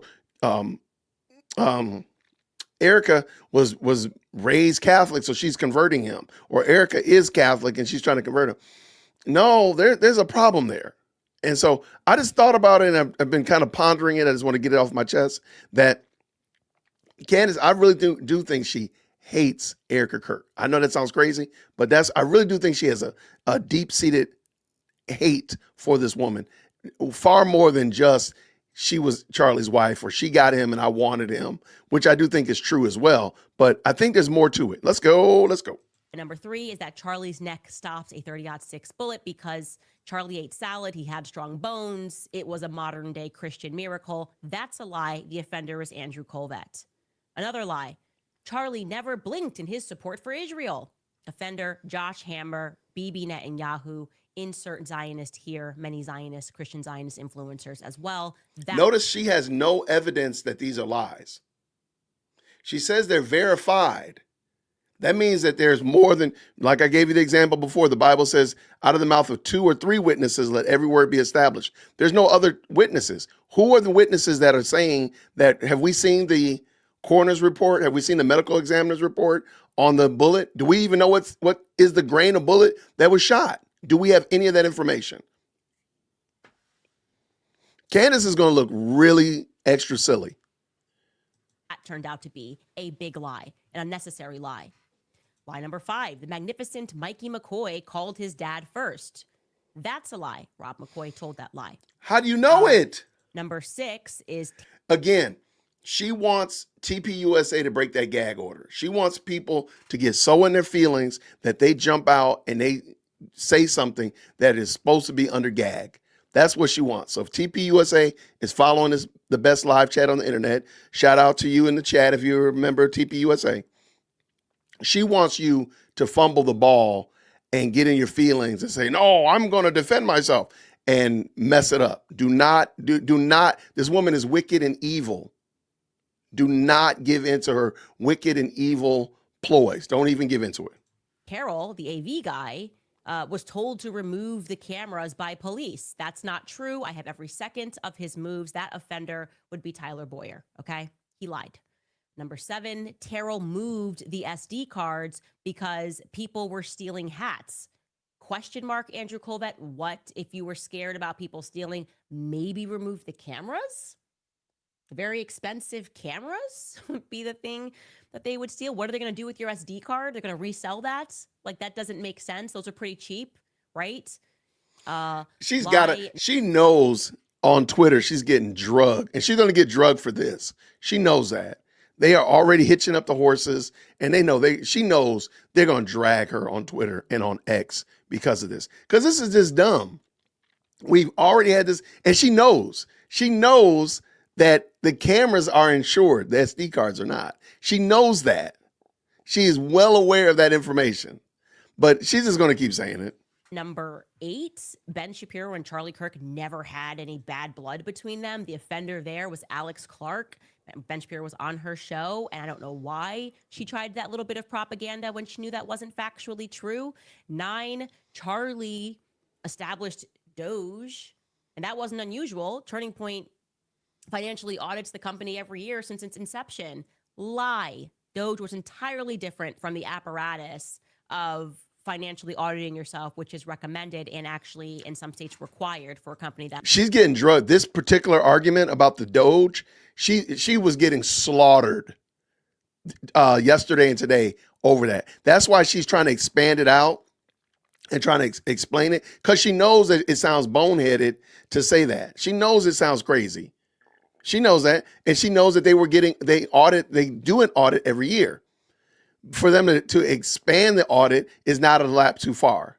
She knows that. And she's just she knows her audience is not going to hold her accountable. size, that's 501c3. And 10, like I said, this is by no means a definitive list. Mikey McCoy was a hero that day. Now, you could say that's subjective, but I feel like that, like, objectively, to be a hero, you can't just make quick phone calls. I don't know. I not include 911 in that list. So I'm going to put that on our list of lies. Now we're going to learn some more things that are interesting and compelling. Now, remember, there was that mass panic about me telling the truth about how long it takes for campus events to come together, the schedule, how long, how early they will start promoting for people to buy tickets. I was on tour every single semester, okay, up until June of 2024, okay? Hold on. Every semester up until June 2024, that means she done messed up. Y'all, oh my gosh. She did not do that. Y'all, this woman, she is feeding Twitter. Y'all, we might have to just do a watch party watching Twitter go crazy over this. So wait, hold on. She was let go in 2019, but we're to believe that she still kept up the regimen of going every semester all the way to 2024. So 5 extra years, even though you were working at PragerU, even though you were working the Daily Wire, even though you were doing this. Okay.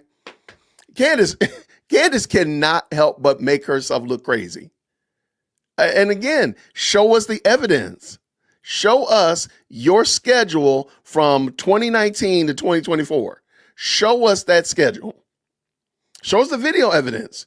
Candace, I'm sure you have some kind of memento. Show us a tweet. Show us your phone records. Show us something that shows that you were on every semester. Because mind you, she only worked at TPUSA for a short period of time. She was not there that long period of time that she keeps like expanding it out. So where were you? Let's talk about it. Let's go. Were mass panicking about this. They were all coming out of the gates. Ali Stuckey debunking. I was like totally bizarre, as if I didn't work for Turning Point and go on these tours with Charlie. And when people start panicking in that way, they're just alarms. Okay, you have to think of these people as alarms, and you should understand that you're getting close to something. And that's a weird take. Has been pretty incredible. So going back to our timeline, I will remind you, it was July 18th. According to the local Utah News, they found this out. It was July 18th that UVU Turning Point chapter requested to have Charlie speak. That is very late in the day for a request. They're usually backed up entire semesters. Well, guess how quickly Turning Point headquarters not only approved it, but then sent people to campus to begin scouting a location almost immediately in early August. Within 2 weeks, they had boots on the ground and they were scouting for a location, and it gets worse. Okay. I would love for somebody to help me. Yes, Candace did get let go from Turning Point. Now, however, if you read her Instagram, she resigned. But if you read from other sources, she was fired. Either way, she never talks about it. She never talks about how she got removed from Turning Point and what was the situation and circumstances that caused her to leave this place that she was a foundational Mason member of. Never talks about that. Just like, oh, hey, I was over at PragerU. How'd you get to PragerU? You got kicked out of TPUSA. That's why.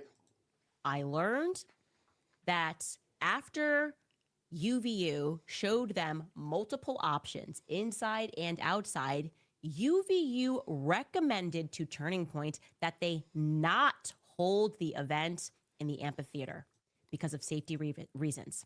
Not a good idea. Where's this proof? We can't shut this area down. It's not a good idea because there's no control here. We cannot control. There's no way you're going to make me believe this. I'm sorry. I don't even believe you, Candace. Nope. You're going to have to show us who at UVU told you this. And again, if you're a Candy, by the way, thank you to all the Candies. You got seats right up here in the front of the church. Make sure y'all get in. Thank y'all. Who in the world told you this, Candy? Who told you this conspiracy? Who? Just say, I could say, I'm an alumni of UVU and I sit on the board at UVU and I am the one that put the rubber stamp on the approval for TPUSA's event. There, I just said it. There you go. There you go. This is, again, as I told you in the opening salvo, the Bible says clearly, don't just take one witness's testimony. You need 2 witnesses and at most 3. And there's a reason why. We are listening to one testimony. We've heard no other testimonies. She wants to build this entire narrative and weave this entire story off of what she is being told from somebody, a person I knows. But no, there's no evidence. Nobody else is corroborating it. You have no independent source jumping out and saying, I work at UVU. I approved this event. I told them to don't do it at the amphitheater, but do it in the chapel. But they really wanted to have more people, so they wanted to do it in the amphitheater. Nothing of that nature. Nothing. And why is that? Because this woman is just lying. She's making it up. Prove me wrong. Traffic, the flow of traffic coming in and out of this amphitheater. But Turning Point insisted that that was where they wanted to have the event. It was because Turning Point insisted that that event was then held outside. Now, I can tell you, having done these events, that was the first thing among many that struck me as odd, is anybody can just walk into that's the whole point of safety, is you want to make sure at these students, you're checking tickets, you have security looking at them up and down. Do they look weird? Who are we supposed to keep eyes on? This guy's weird. Let's watch this guy because he's mumbling to himself. The whole point of that, the reason why you feel safe going to a Turning Point event is because not everybody can just walk up and sit down when they want to, okay? You want to look people in the eye. Suddenly, that didn't matter to them. Turning Point insisted on having the event outside despite UVU saying they communicated to them, they did not think the outside was the best idea because of safety reasons. So my question now is, which specific Turning Point employees went down and picked that venue outside? I want to know. In fact, I need to know, and I will know, right? If you know, send me a tip, but we're going to find out. Okay? You're just going to make it up if you don't. You're just going to make it up. She wants to wreak havoc on TPUSA. She wants people sitting at their desk, looking at their coworkers with the eye of suspicion. That's all it is. That's all this is meant to do. So now the pre-work team that went out there to check out UVU, all of them are going to be looked at crazy. That's it. That's all this woman wants is havoc and chaos. There's what would be the long-term benefit of that?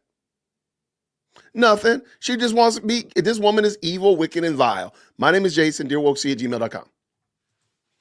What's the events department looking like that does that? I know, by the way, that Mikey McCoy's wife is one of the events directors. Told you.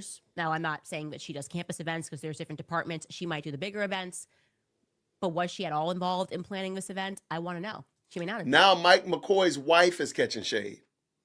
Now Mike McCoy's wife is catching strays, y'all. And this woman wants me to believe she's a Christian. Okay. I need to know. Why? I will know. And if you would like us You'll make to it up find if out you quicker don't. because you have that information, please send us an email to moretips@CandaceOwens.com. Who were the Turning Point employees that were the boots on the ground that scouted that event and that location and insisted on the outside? The reason they gave them that they insisted on it was because they liked the place outside where Charlie could pull up, where the vehicles would be able to pull up. Makes no sense. I have Who gone told through you that? An unbelievable amount of kitchens. Doesn't matter where you pull onto the event to speak at a college campus. You're always walking through a kitchen somewhere on campus. So the idea that they liked where they could park their cars, it's not tracking for me. Okay, it's just not tracking for me. Something else that I want to say, because somebody may have more information that will make it easier for me, is that we randomly received a tip from somebody who knew Pastor Rob McCoy from Thousand Oaks, California. And they were speaking about just kind of the area and how tight-knit it is and the church. And they said, one of the things that's really weird is some of us have been speaking and we had never heard of a Mikey McCoy, like his son, Mikey McCoy. So I followed that tip pretty lightly. This is by no means like a deep search, but somebody on the inside of Turning Point told me that Mikey, or Michael, rather, is not his first name. It's a middle name, right? And I just want to know what his real name is because I am not letting go of this like Mikey investigation. I can't. Y'all, I cannot. I'm sorry. Now you can't even have a middle name. You can't even have a family name, y'all. This woman is insufferable. I apologize. I'm not rage quitting. I promise you. I'm not rage quitting, but my gosh, in the morning. This is insufferable. You can't even have a nickname. You can't even have a family name. They call you Mikey. His name is Leroy Michael McCoy, and he don't want to go by Leroy. He wants to go by Michael, and they call him Mikey. My gosh, this woman. Yo, if you are a Candy, y'all need to look at your girl. Look at your girl and just be honest. Come on now. Like, for real, I need to know what his real name is. Why, ma'am? How about you find out what your husband's real name is? How about what is Candace's real name? I heard it's not Owens. Can somebody confirm that for me? Her real last name is not Owens. Can y'all confirm that for me? That's crazy work, y'all. That is crazy work. Okay, here, hey, before y'all dox me, my name is Jason Tiberius Whitaker, okay? There you go. I love Tiberius. There you go. You go. You got me. Dead to rights. I'm already. No, her name is not Owens, I was told. Her last name was not Owens. She actually picked up her grandfather's last name. She took her grandfather's last name. And I might be wrong, but if y'all find it, let me know. That is some crazy work right there. Okay, y'all, I gotta stop. You know what? We're gonna take a commercial break. Thank you so much, Queen. I appreciate the $5 super. Thank you so much. Yuck with the $5 super says this. Thanks for the time and effort to find truth and for giving us a place to learn about the CIA, the Candy Islam Agency. Shout out for sure. Absolutely. MT with the $2 super says Milk Bar TV's compilation of her is Chef's Kiss. We're going to do that one tomorrow. I have that one queued up, ready to go tomorrow. Thank you, Texas Bully Mom with the $5 says this. Thanks for the constant watch parties. Your fun personality is uplifting and a breath of fresh air. So dang funny. Thanks for all the laughs. Well, thank you. Now, be careful now because you are a mom of pit bulls. And you remember from the earlier episode, she doesn't like pit bulls and she also doesn't like boots. So we got that. I really want to play that song, These Boots Are Made for Walking. I really wanted to play that. MC coming back. Looks like she just copy struck Allie's video. Really? Allie's video? Really? Man, that woman is something else, man. I wouldn't be surprised. I need to check my own videos when I'm listening to cracking jokes. Shout out Avengers right here. Jason, how do you know that she doesn't have people writing and managing her Twitter page? Just asking. And thank you for the $5 Super Avengers Assemble. I don't know that. It is very possible that an assistant is doing her Twitter. It seems very personal though. When you read it, it's hard for me to believe that, what's her name? Mackenzie, or whoever her assistant is, the one she always mentions, Savannah. It's hard for me to hear. It sounds like somebody, like this is a personal writing. It could be. I could be 100% wrong. It just sounds like Candace is actually answering this. It just reads like that. And I could be wrong. I don't really have a dog in the race. So shout out for sure. Thank you so much, Patrine, with the $5 super. She sent that person to ask that question. Yeah, going back to the Megyn Kelly.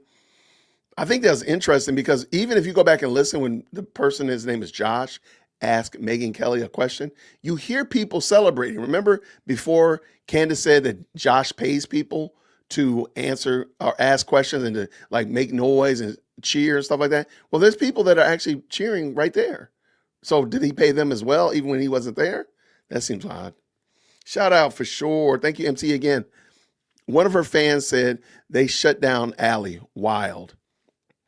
Can y'all send me more of that? I wouldn't be surprised, but it won't. That's interesting because, Candace is all about truth, all about free speech. And now you're shutting down people.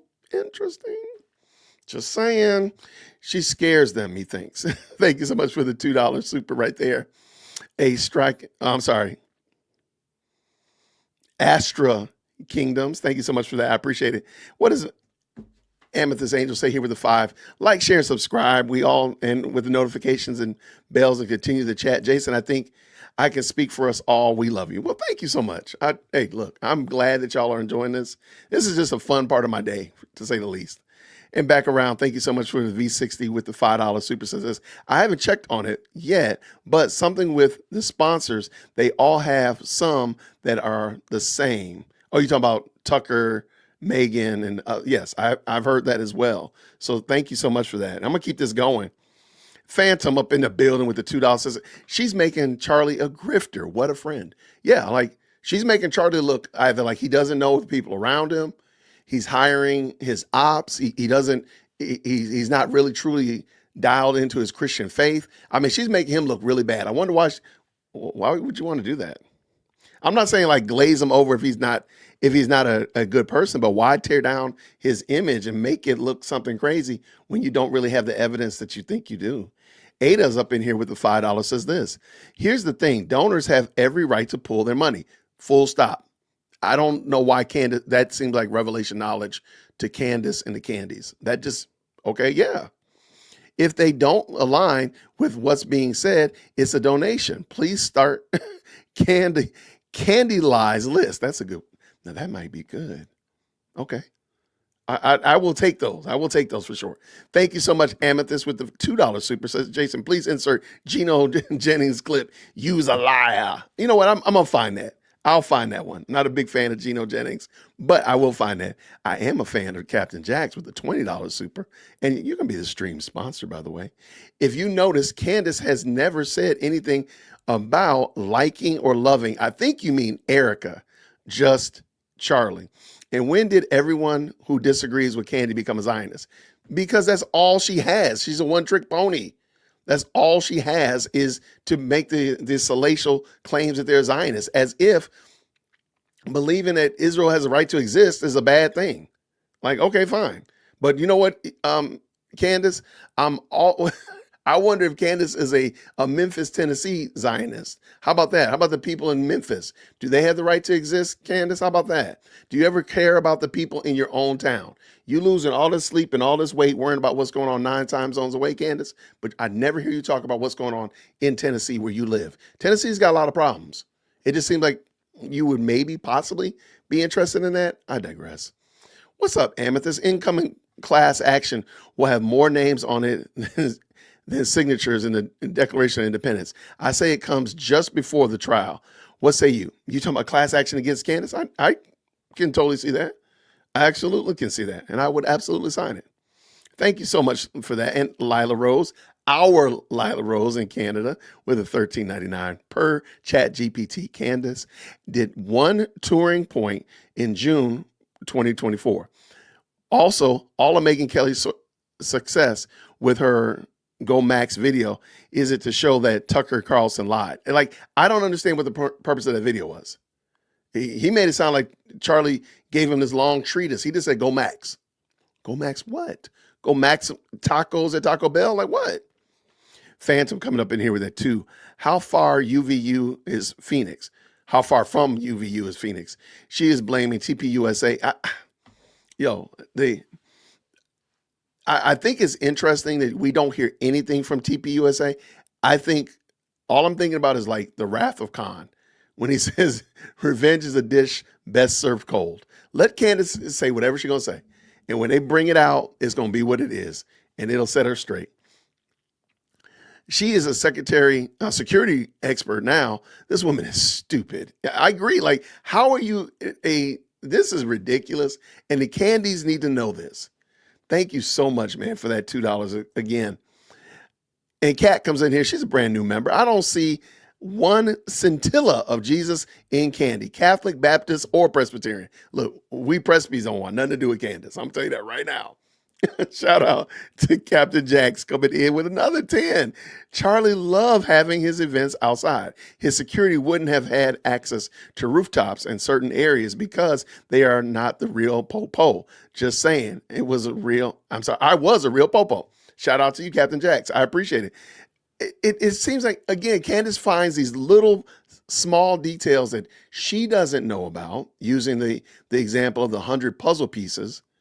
There's these 3 pieces that you're never going to have 3 pieces. You're never going to have all 100 pieces of the puzzle. Do you focus on the 97 that you have, or do you lose yourself on the 3 that you don't have? Does that really change the picture? If you focus on the 97, it might not be perfect. Sure, you're going to have some questions still, but do you focus on that? And Candace seems to focus on things that she doesn't know and make those, again, the mountain out of a molehill scenario. She just makes some of the dumbest assertions just because she doesn't know something. Now she's talking about Mikey's middle name. That's crazy work. Shout out to MT. Thank you this. So Ben knew they were talking behind his back. So we're talking about Ben Shapiro. And again, I don't think that was really the worst thing ever. And what was said, I don't think it was the worst thing ever, but let it be what it is. I'm okay, fine. Texas mom comes back up in here with the 5. Maybe she wants to seem like she should have been the one in charge of TPUSA, not Charlie, improving it by tarnishing his legacy. No question about it. She wants to diminish the value of TPUSA so she can buy it on a fire sale. That's what it is. She wants to run it into the ground, scratch it, flatten the tires, put sugar in the gas tank, and then try to buy the car for $10.85. That's what it is. Because she can't do it. I said this before. Candace can't do what Charlie's done. Because if she could, she would. Thank you so much for that. And Melanie coming in with the $10. She says this: the contorting that she does tells the truth of unbelievabilities. Unbelievable is unbelievable. Yes, I agree with you. Yeah, she does a lot of facial contortions because I really think that deep down inside, she knows she's full of hot air. Let's get this done, though. Let's bring it back in. Thank y'all so much for your support. Let's keep this going. Here we go. Something just feels off to me. Rob and Mikey, something ain't right. It's not tracking. So if you have that information, please email moretips@CandaceOwens.com. Now, to my Turning Point USA people, I would like to give a special shout out to Dylan Erickson and Austin Erickson, the bros that work at TPUSA. I want you both to know that I am on to you. I have known every word that you have said about me, okay? And I have been investigating you guys for 2 months straight. Just so you know, like every word you're saying, I'm tracking, okay? Just wanted to do a live shout out to you guys because you're a major piece of this puzzle that I'm trying to put together. I'm aware of why Refi, the major sponsor behind Charlie, and Dylan, your involvement, Austin, your involvement with bringing that sponsor on. Things got a little different once they were brought on. Demands got interesting. You are on my radar. You've been on my radar since you were involved in creating the lie, the alibi lie for the Hamptons retreat with Seth Dillon. You lied. Okay, Seth Dillon did press Charlie. Charlie himself described the Hamptons event as an intervention, and you felt the need to insert yourself in to lie. And there has to be a reason why, right? We don't have to lie when we don't fear the truth. So I just wanted you guys to know that I'm on to you. And I don't know, because I felt like maybe you were just like, oh, she hasn't mentioned us. And like, I've got a whole file. We're going to get there. We're going to get to everybody. Let me ask you a question. Is it not odd to you all that Candace has not addressed the Kanye West, whether it was true or not, false or fake, a stunt, a PR stunt, whatever? Does it not interest anybody else that Candace has not mentioned Kanye West at all? Is that not weird to you? Because if it were fake, she would have quickly said it was fake. And if it's real, well, I think we know now why she wouldn't say if it was real. If it were fake, she would have come out quickly and said, oh, this is fake. I just got the phone with Ye. I was over there, doing whatever we'd be doing when I'm over there spending time listening to Power. And I know that, like, why did she not mention that? That just seems odd to me. That just seems super odd that she's not said anything about this. But she calling out random people, man. Yo, you know what? Because I got to make sure I got bingo 3 ways already. Hold on. I got 2 ways bingo already. And that's a shame. That is a shame. I should have at least multiple layers of bingo. I should. And I think because of that, you know what? I think Trump would be very disappointed in my bingo board right now. I believe Trump would be very disappointed in my bingo board. So I'm going to say that Trump, and you know what? She just mentioned, the people, she mentioned it in a way, but she didn't say it directly. She mentioned Twitter. She mentioned Twitter beefs. She did. I'm going to go with that. That feels good to me. That feels right. That feels right. It just feels like the right thing to do. No. I'm going to cheat on this game. Matter of fact, because you told me not to cheat, Captain Jax, you know what, Captain Jax, I'm going to grift on this game. I'm going to grift on this game. And that's just, you know what? Yeah, she not, duh. I thought about it. I said, I should take my bingo board and turn it into a paragraph. I should make something out of it, like make a sentence or a statement out of it. I said, that would be hilarious. That would be so ridiculous. Candace is ridiculous. Are we supposed to take her seriously? Y'all, are we really supposed to be taking her seriously? I don't understand. I don't understand. Let's finish up, Jason. Everybody.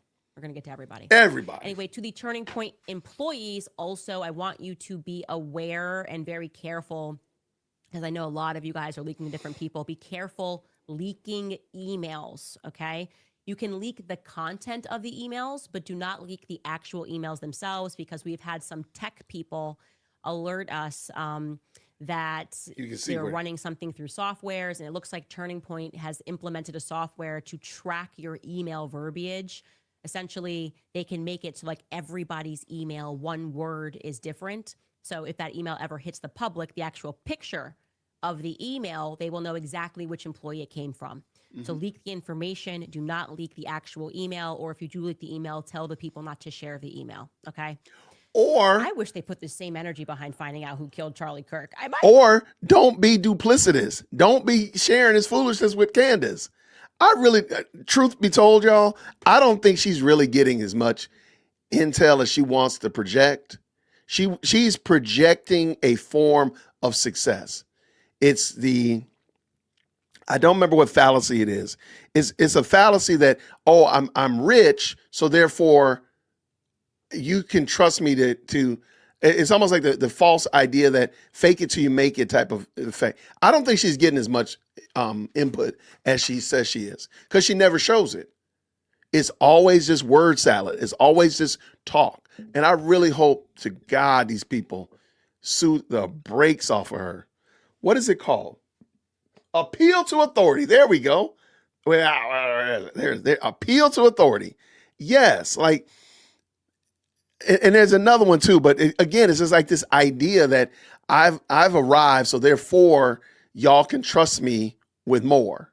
Like that just makes no sense. But I really don't think she's getting the support that she's alleging. That's just my little 2 cents. But let's keep this going. Let's finish up. Crazy. I'm crazy. I was like, they don't want people speaking about what's happening at the company that's supposed to be a charity interested in free speech and faith, and they're worried about what information getting out exactly. What are you guys so concerned about? I don't know. It's not making sense to me. It is kind of making sense to me, if I'm being honest, but we will just keep trucking along. Also, as we continue to paint this picture of the corruption of faith, right? TPUSA faith has got my attention. I learned that there was another pastor who's close with Charlie. We've received some emails about him, who had a family member who was present that day. And don't go away because it's about to get interesting. We'll be right back. All right, guys. Now, I have been speaking a lot about Riverbend Ranch because I love their state. All right, y'all. Thank y'all so much for this. This is, I've said it before, man. I take Candace. I think this woman is vile. I really do. I don't say that to be hyperbolic. I don't say that to just be kind of flippant. I think this woman is vile, and she will do anything and everything to tear apart what happened at TPUSA. Think about it. When Charlie Kirk passed away, all of this goodwill was going on. There were so many people who I had not been to church in 10 years. I have not been to church at all. I'm an atheist. I'm this, and I'm thinking maybe I should go to church. All these people were making these significant changes. Their hearts had been gripped, and they saw what we saw, and they were like, man, this is something, there's something about that. Not because of what Charlie said about trans, not what Charlie said about reparations, but really about what he said about the gospel. And this woman brings her narrow self up in here and makes everything, because you don't hear anybody else talking about it anymore. You hear anybody else, you almost hate to say it, but Charlie Kirk has been usurped by Candace Owens in the vernacular and what we're talking about. And it's pretty gross, man. It is super gross. But let me finish these up because we're going to get back over here and get done with Candace tonight. Winnie, thank you so much for the $2. TPUSA needs boots so they can shake in them. But I don't think TPUSA is even worried. I don't think they even are worried about this. I think at the end of the day, when the smoke clears, Candace is going to be the one that ultimately is going to experience a major upheaval from this. That's just my little 2 cents. Thank you so much, Ada, for the $10 super. Ben Shapiro is the only one who gave condolences and reported on loss of John MacArthur and Dr. Vodi Bakum. None of the Catholics said anything. The Jewish man did. I find it interesting and compelling. I find it interesting that I heard Ben Shapiro make a passionate plea that people should attend church. And he was talking to John MacArthur. I thought that was insane. I'm like, wait, what am I doing? What is going on here? So again, I'm not really, at the end of the day, I'm not besmirching other Catholics. Candace is not a Christian. That's just it. If you think she is, then okay, you just live with that. But there's no reason to believe. There's no evidence. There's no way that there's no evidence that's going to make you believe otherwise. So no, but thank you so much for that. And then thank you so much, Jalen, with the 10. Wow. Don't send receipts. Send me your unprovable lies. Is that not crazy? That was nasty work, y'all.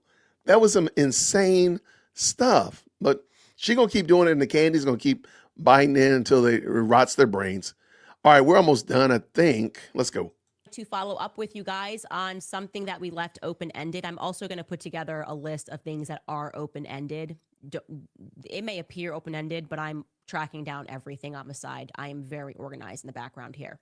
And it was regarding why Charlie had a medical file at Utah Valley Hospital, despite the fact that he went to Timpanogos, right? I think you guys have emailed me and said that I'm pronouncing that wrong. I'm just going to rock with Timpanogos.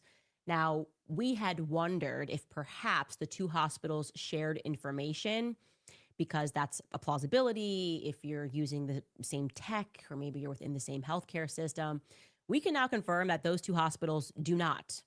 They do not share information. Timpanogos Hospital is owned by HCA, which uses a charting system called VDI. Utah Valley Hospital is owned by IHC, And they run on a system called Epic, which many of you guys emailed me about. You're like, I recognize the system. It's Epic. They had recently implemented Epic. They are not interlinked. These two hospitals do not speak to each other. If a patient has never been to Timpanogos Hospital, but they have been to Utah Valley, their info would not come up at all in Timpanogos' system. So we don't know why that is. We don't know why this anomaly occurred where Charlie Kirk had a file and when nurses were notified not to touch the file. We can't make sense of that. It's very strange. We're going to move on from that. I just wanted to follow up and tell you that. If you know something, obviously email us. We're going to. You know what's really wild is it not strange to you that this woman is boldly asking people to violate HIPAA, to violate basic decency, to violate probably terms of service with their employers, all for her own vanity project? Because you do realize when the smoke clears, when everything is said and done, you do realize nobody's going to go to jail because of Candace's investigations, right? When everything is done, nobody's going to go to jail for that. No, nobody's going to go to jail.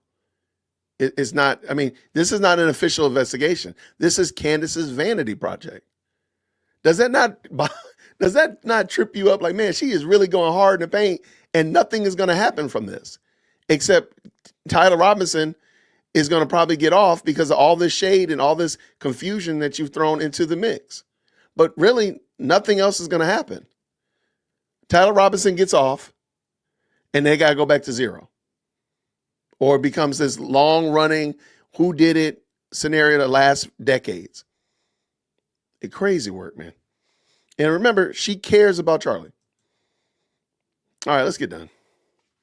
Move on to something else that Yes, I move find on. interesting. Interesting. Because we all know Bush did 9/11, but did Bush do 9/10? It's a joke. It's a joke. But we received this interesting tip early on. We didn't really know what to do with it. Some students on the ground described witnessing an old man talking to a bush, right? They said there was this old man and he was talking to a bush.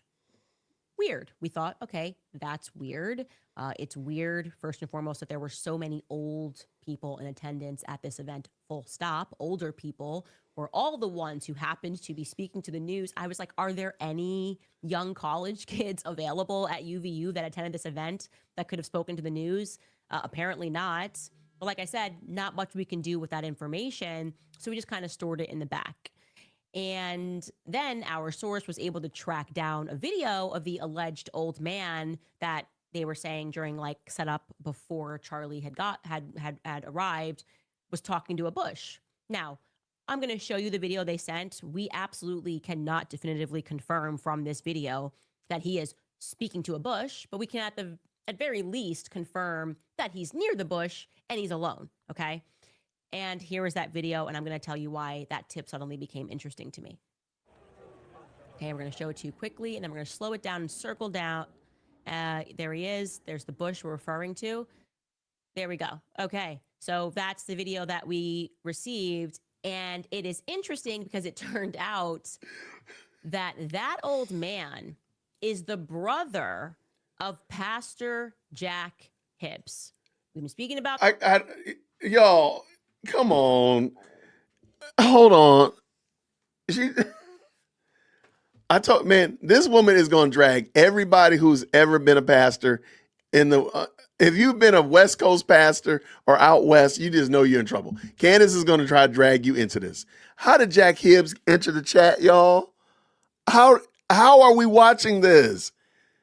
The man was talking to a bush. How do you know that man is talking to a bush? He's looking toward the bush. For the love of Pete the cat. This is so crazy. These pastors, man. These pastors. What about Pastor your priest? Hibbs, great friend of Charlie Kirk. Also another leader of a Calvary chapel. How do you know that that man was his brother? Like, come on.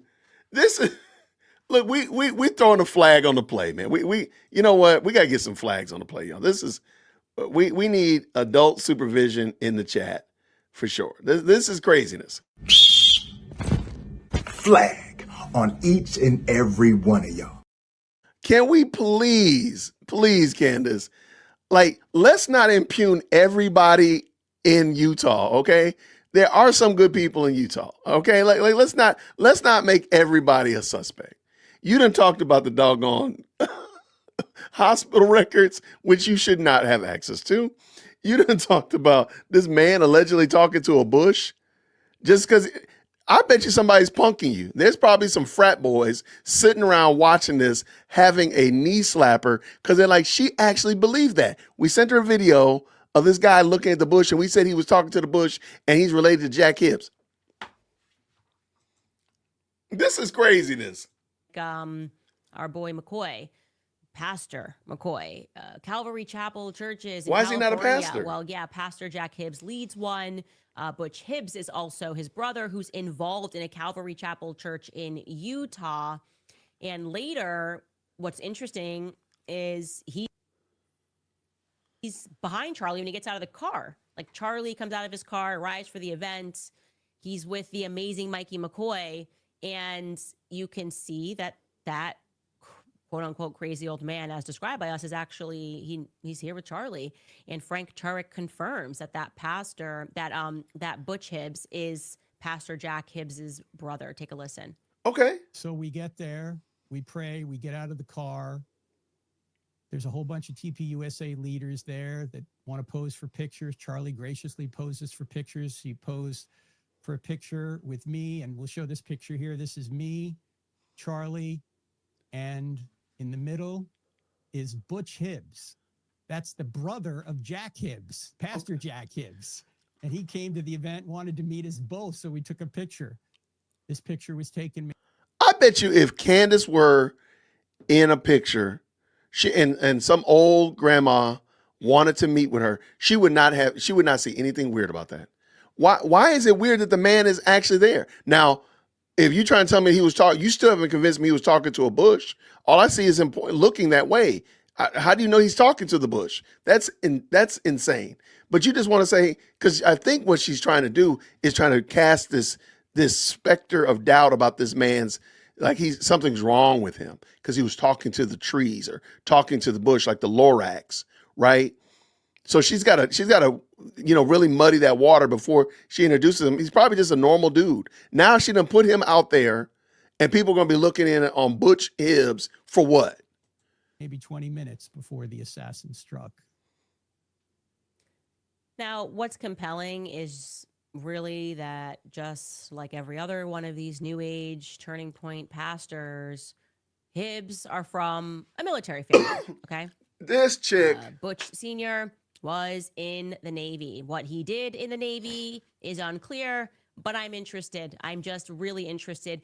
Also, something that I'm just going to say on the side here is too many people that are involved in this Utah story I met through Prager University. Like Jack Hibbs was somebody that Marissa flagged for me that she wanted me to have on my show. Like she'd say like certain guests. The guy who runs Operation Underground did run Operation Underground before he got into a scandal, also was introduced to me by Marisha Strait. It's just, there's a lot that in the back of my mind, I'm going, this is interesting. A lot of these characters that are just kind of, that Tim Ballard is the one that used to run Operation Underground, which is a charity for sex trafficking. And he's been featured a lot in this story, characters that knew him, person on the plane. There's just a lot's happening here, is all I want to say. And I find it to be odd. Okay, there's a picture emerging here. I am wondering about these New Age pastors. Like, is that look, I'm not a Calvary Chapel apologist, but there's no way in the world I'm going to start calling all Calvary Chapel pastors New Age. That's insane. That is totally insane. And Candace is just proving it because she has no smoke for her. Now, don't y'all, I got my people. They don't like when I bring up that picture of the Pope praying over a doggone ice block.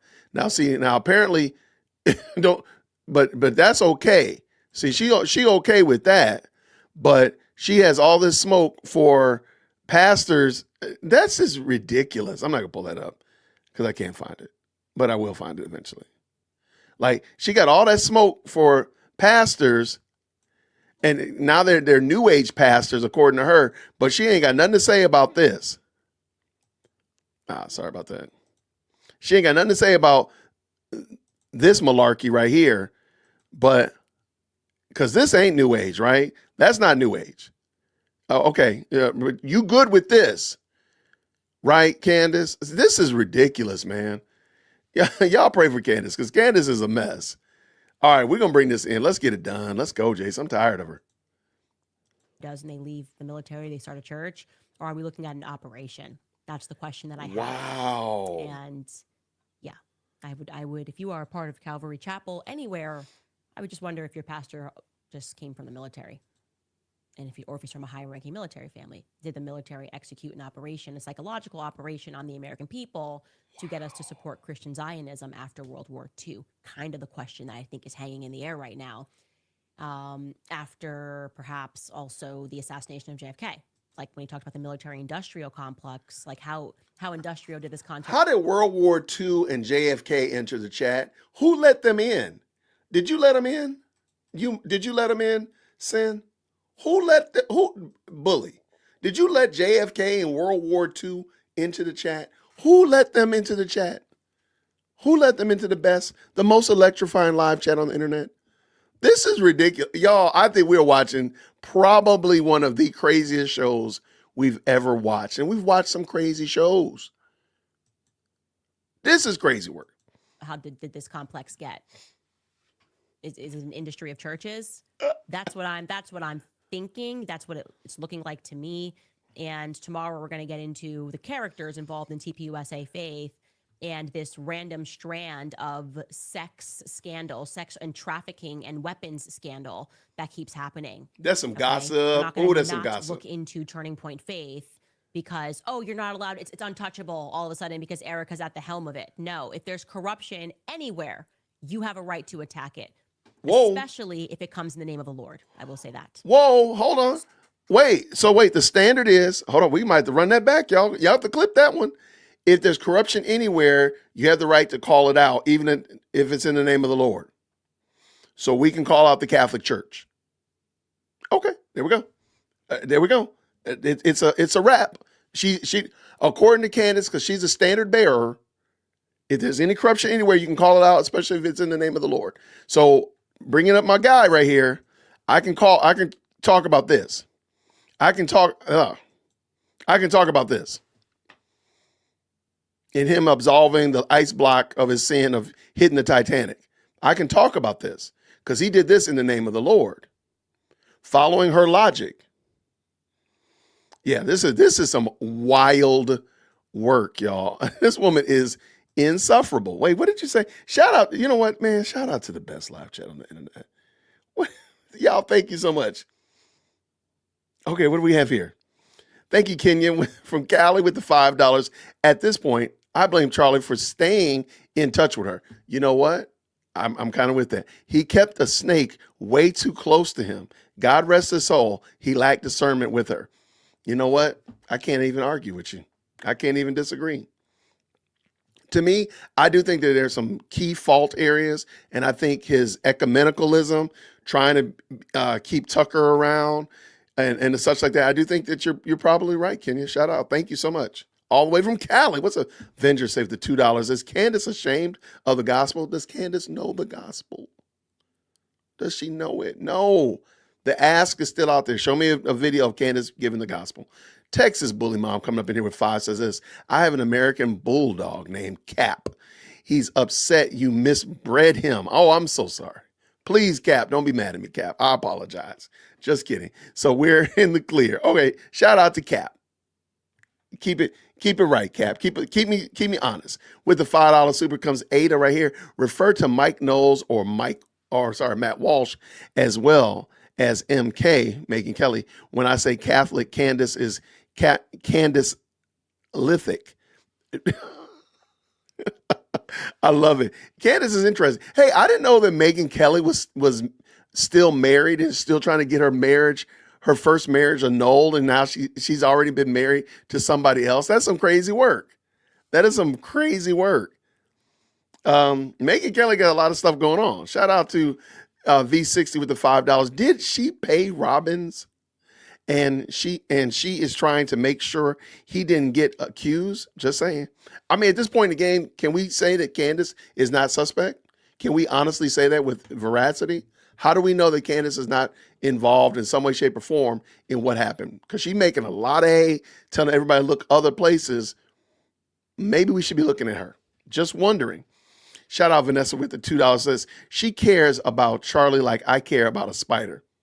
There you go. I love it. Thank you so much. Amethyst says this, I attended Calvary Chapel in Philadelphia and I am truly blessed to be there. Right. Like what in the world? Why would you? But again, Candace has no love for the body of Christ. I've said this before. She has no concern about Christianity. She cares about Candaceanity and Candaspiracy. Phantom says this with the $2. She hates Protestants and the military. Yeah, that's no lie detected there at all. No lie. Shout out with the $2 right here, Vanessa. I am taking a claim without receipts blaming military. Oh, let me see real quick. Let's see. What do y'all need? What do y'all need? Because this is just ridiculous at this point. It's just ridiculous. Shout out to the Candies. They get mad because we make fun of them. Shout out. Now, she said military, but there's no military on my board. But I think to be in the CIA, you have to be in the military. So basically, by her saying military, she said CIA. There we go. CIA. There we go. I'm loving it. Tell her priest to leave the altar boys alone. Shout out. I see what you did there, Phantom, and I agree with you 100%.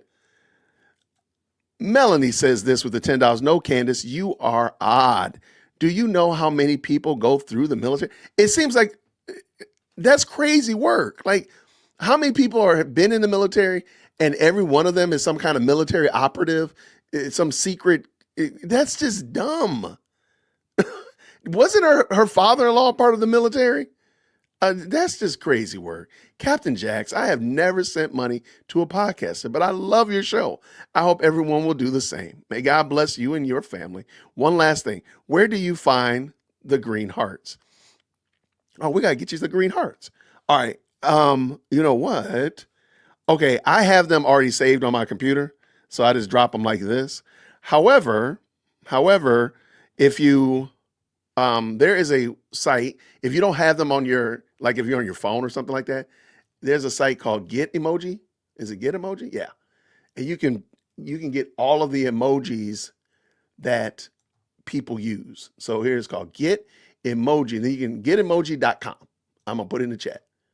Now, thank you so much for the $10 super. And here it is right here. And then you can just grab it and have it saved, I guess. I have it already on my computer. So I just like hit a button and it drops it. But thank you so much for that. I appreciate the support. Thank you. What does Avenger say of this? Candastrophic. That's actually pretty good. I like that one. Candace. There's a lot of names, man. If you're on Twitter, she has a lot of names. Candace has a ton of names. Kimberly comes in with the 10. Candace is using the language from the Marxist agenda. I like what you said there. Weaving it into the videos, calling it Christianity to poison the minds of the unlearned against Christ. This right here, y'all, Kimberly K, she is leading people away from Christ, from Jesus. You are 1,000% correct. I was thinking that with some of her, she calls Rob McCoy a pastor. Like, why is he not a pastor? Like, what are you talking about?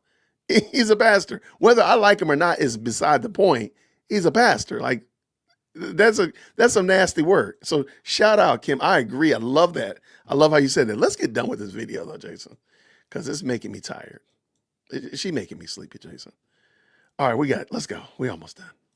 Switching gears here, but sticking on the topic of liars and losers.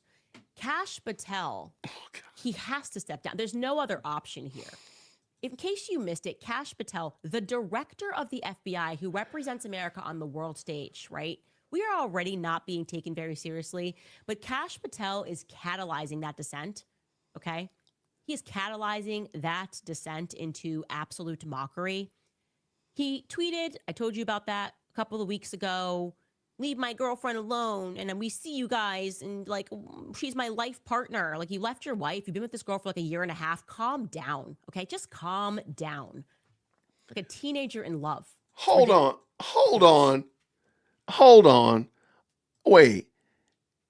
This woman has the unmitigated gall to you met your husband and were engaged in 18 days. You have the nerve to be calling somebody else out because they have some kind of and everybody's like, oh, well, my grandfather met my grandmother. Well, then why can't that not be his life partner? Why can that not be his soulmate? Huh? You and George love each other. We see you and George all the time, holding hands and out there public displays of affection and all that kind of stuff. And George grabbing your butt and you over there smooching him out there in public all the time. No, we don't. Anyway, this woman is insufferable. Yo, this is crazy work. How? This is wild. Okay, I don't know what Cash Patel did to get on Candace's bad side yet again, but shout out to Cash. Let's go. Well, now his girlfriend, turns out, is suing Elijah Schaffer and other content creators for $5 million. For $5 million for her hurt feelings, okay? Because she was called a honeypot, an Israeli honeypot. And in some circumstances, I want to be very clear, they didn't even explicitly call her a honeypot. They just posted a picture. That was a circumstance in terms of Elijah Schaffer. I should actually read some parts of this lawsuit so that you understand that we are not. Oh my gosh. Maybe you should read the Tyler Robinson indictment and you'll know that those were not Discord messages, but were text messages. Maybe you should do that.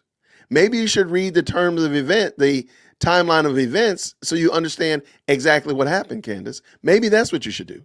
Oh, how did Cash Patel enter the chat? We got JFK. We got World War II. We got Butch Hibbs. Like, what does this got to do with anything? Yo, this woman is insufferable. Yo, and the bad thing is, it's funny because Cash Patel's girlfriend is suing for defamation. Candace Owens stays getting sued for defamation. And I pray every night that she gets hit with 45 more defamation cases. I mean, really, I'm sorry. I'm praying that she gets, I hope she hears a truck backing up and looks out her front window and sees a big old truck saying, you got served, dropping all these lawsuits in her, in her front yard. It's crazy work. Now, and this is my last thing, and then I'm going to let it play and I'm going to stop interrupting. Most of us realize that we could get sued for saying some crazy stuff, right? Why is it that Candace seems almost like she doesn't care? And she can't say that she thinks truth is on her side because there have been people who spoke the truth that have been sued. So why is it that she seems like she's almost like untouchable? Why does she position herself as if she is just like, I don't care what I say, nobody's going to touch me? Why is that? Why? How? Serious nation anymore, right? We are not a serious nation, and it's important that you come to that conclusion quite quickly, okay? Where are we? So this is directly from a lawsuit. It says that on September 14th, 2025, an ex-user that goes by Hen Mazig published a lengthy and detailed post about the agents have played in Israel's sophisticated intelligence efforts against Iran, including by seducing top officials, and that some of them reportedly seduced high-ranking enemy officials. Now, in response to the comments on that same day, Elijah Schaffer posted a photo of Alexis Wilkins, that is her name, and Patel, right? So this is what they're suing over right here on the internet. LOL, Elijah Schaffer posts a photo. And the lawsuit goes on and says, ever since Cash Patel was appointed as director of the FBI in February of 2025, the conspiratorial corners of the internet and social media have been spreading a false narrative that Ms. Wilkins is an Israeli Mossad agent, a spy, or a quote-unquote honeypot. So here's the thing. I've been around. And there are some rules to lawsuits. If you have to sue someone to prove, as an example, that you are a woman, a la Brigitte Macron, it's because you're not one. If you have to sue someone to prove that your relationship is really authentic and real and like love from the heavens, it probably isn't one. I'm just saying I've been around. That's all I'm saying. Y'all, this video right here is pure gold. Is she literally saying that people have false and fake relationships? Is she really trying to say that? Is this woman really trying to say that after spending 8 weeks lamenting the passing of Charlie Kirk, saying nothing matters more to me than Charlie Kirk, and she got a whole husband and a whole 4 children? Is the comedy, are we being punked? I really think that I'm expecting, what's his name? Ashton Kutcher to come busting in my studio to say that we're being punked at this point. There's no way that this is real. She can't be listening to herself and saying the things that she's saying. I just can't believe this. I can't believe what I'm listening to. I can't believe that I keep stopping it because now I'm mad at myself. And I have been the subject of so many conspiracies because of how me and my husband met, right? People online, people have done threads, put in names that were not even true. I read one thread where they said like a donor put me and my husband, it couldn't be further from the truth. I've never cared. I just laugh at them because it's just not true. It's just, none of it's true, so I don't care. The fact that she filed this lawsuit, of course, means that she did this with the blessing of her quote unquote life partner, Kash Patel. He knew this was happening. He did not stop her from doing this. Are they trying to convince us, or is she trying to convince him, or is he trying to convince himself? Okay. And of course, inevitably, what happens when you file these lawsuits is people then get interested in you. And there is something called the Streisand effect. Now, before the Streisand effect happened, I was already interested because he's acting weird. He's just acting really weird right now, Kash Patel. And she might not be a Mossad honeypot. I don't know. I've never made that claim. There's literally no evidence of that. People, other than people saying she works for Marissa Straight, PragerU, who, she's formerly of the IDF intelligence unit. I worked for PragerU. I'm not a Mossad honeypot person, so that's not evidence. But there is evidence that she comes from a Freemason family in California. Like dad was in the California Freemasons, and grandpa was pretty high up in the California Freemasons. And, Kash Patel's dropping 33 hours like it means something. That's actually more interesting than the Mossad honeypot thing. Mom works in aerospace. So she's not just like some cutesy country singer that has no connections. Like, let's make that clear. She doesn't have no connections. Letting you guys know that. And I am so sick of the idea that you're going to file and bankrupt people because you don't like what's on the internet. That's why this needs to be exposed. He should be flamed. The punishment for these sorts of things is these people should be shamed. They should be absolutely shamed. Out of public life forever. If your solution to somebody saying something on the internet is I'm going to bankrupt you, especially something, who cares? You're a country singer. Even if you were a Mossad honeypot, why do you care? Who cares? Like, if you do not know how to deal with the internet, get off of it. Just get off of it. It is optional. You are not required to be on X to make videos for PragerU. You are not required to be on X to sing the national anthem for Turning Point USA. Get off of the internet if you do not have it within you the courage to withstand Elijah Schaffer making a joke, okay?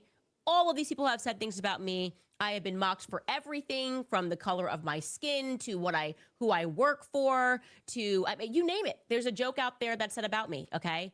Or not even a joke, people just being insulting. I wake up, I'm called the N-word. Big deal. The internet is optional, Alexis Wilkins. It's optional, Kash Patel. This lawsuit is pathetic. You should be forced to step aside, but it's probably not going to happen because a lot of things that are going on in this administration have been embarrassing. And yeah, we're hunting down kids on college campuses that offend Jewish people. So we're stuck with Kash Patel. That's all I'm saying. Anyways, let's take a quick break before I get to some of your comments. There is all right.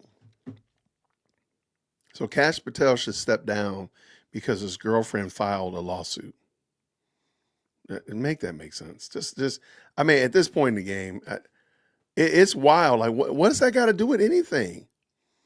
You disagree with, and now I believe that we truly have gone past. She's overkicked her coverage. At this point, she has nothing. She's besmirching pastors at Calvary Chapel. The military's catching strays. The FBI is in trouble. I know the FBI, I'm sorry, I know the CIA and the military are not the same entity. Somebody told me, made sure I knew that. But you know what? I do not. I want to win this game. And so therefore, shout out to whoever told me that the CIA and the military are not the same. You know what? My gut told me that they were. So that's it. And you know what? I went and I'm going to call out a random country. I'm going to call out a random country. I'm calling out Zimbabwe. So if you have random country, bada boom, bada bing, it's done. And y'all know I'm about to have a hunch in a second. So I'm about to get that blackout bingo. I am. I'm going to get it. I'm going to do it. That's just what's going to happen. There. But let's just be honest, y'all. This video right here, I think, is probably one of the more telling videos. Kind of, you can peek behind the curtain, if you will. You want to use that as an example. This is one of those. This is that peek behind the curtain video. She is saying some stuff right there. You know, get off the internet if you can't handle free speech. But if you got Allie, if you copyright struck Allie's video against you, are you really for free speech? Yo, this is gonna. I really hope she didn't do that. I just think, like, yeah, this is some nasty work. This is some high yield nasty work. And by the way, I open up the doors for you to prove me wrong. That somebody said it. I don't know it emphatically. I just saw it scroll by on the screen. So I'm sure somebody will email me, dearwokesee@gmail.com, the evidence and the proof of it before the show's over. Show me that this woman's a Christian. I really want you to show me your evidence and proof that this woman's a Christian. I just want to know it, because at the moment I'm getting a leftist that hates Christians. That's the vibe that I'm getting. You know what? That's the, let me pull it in. Let me pull it in. That's the hunch that I'm getting. That's the hunch I'm getting. A leftist that hates Christians. Again, like, show me otherwise. Help me see otherwise, because I want to be wrong. Help me see otherwise. Let me get done with these. We got some great supers up in here, and I got somebody even from Calvary up in this piece. Look at Phantom over here. He says the military and the CIA are not tied to each other. Sir, you are correct. I apologize for saying that. Thank you for the $2 super. Defense and FBI is not the face of the U.S. foreign policy. I don't understand where she's getting that from. Again, like, she just makes it sound, she says stuff. She just says stuff, Phantom, with the $2 super. She says stuff, and I don't think she expects anybody to push back. And anybody that push back, of course, they're going to be Zionists, extremists, blah, blah, blah. But you know who's super cool? JD619 with the $2. He said he attends Calvary Chapel Oceanside right now. I'm sorry, I guess side in the house. Great church. Shout out to y'all. And again, like, why besmirch all Christian pastors because they're a part of TPUSA? That's just crazy work. Like, why would you do that? what would be the benefit and the purpose for doing that? MT with the $2 super says this: Candy, who struck Allie's video, named Trantifabot. Okay, can you send me that, or a screenshot or something? I know you've emailed me before, MT, and I will open up my email right now. This is y'all. This video right here is I'm gonna have to download this video and save it, because this video right here, she just gave away a lot. She peeped a lot behind the curtain. Let's see. Yep, I already got it. They already sent me the screenshot. Well,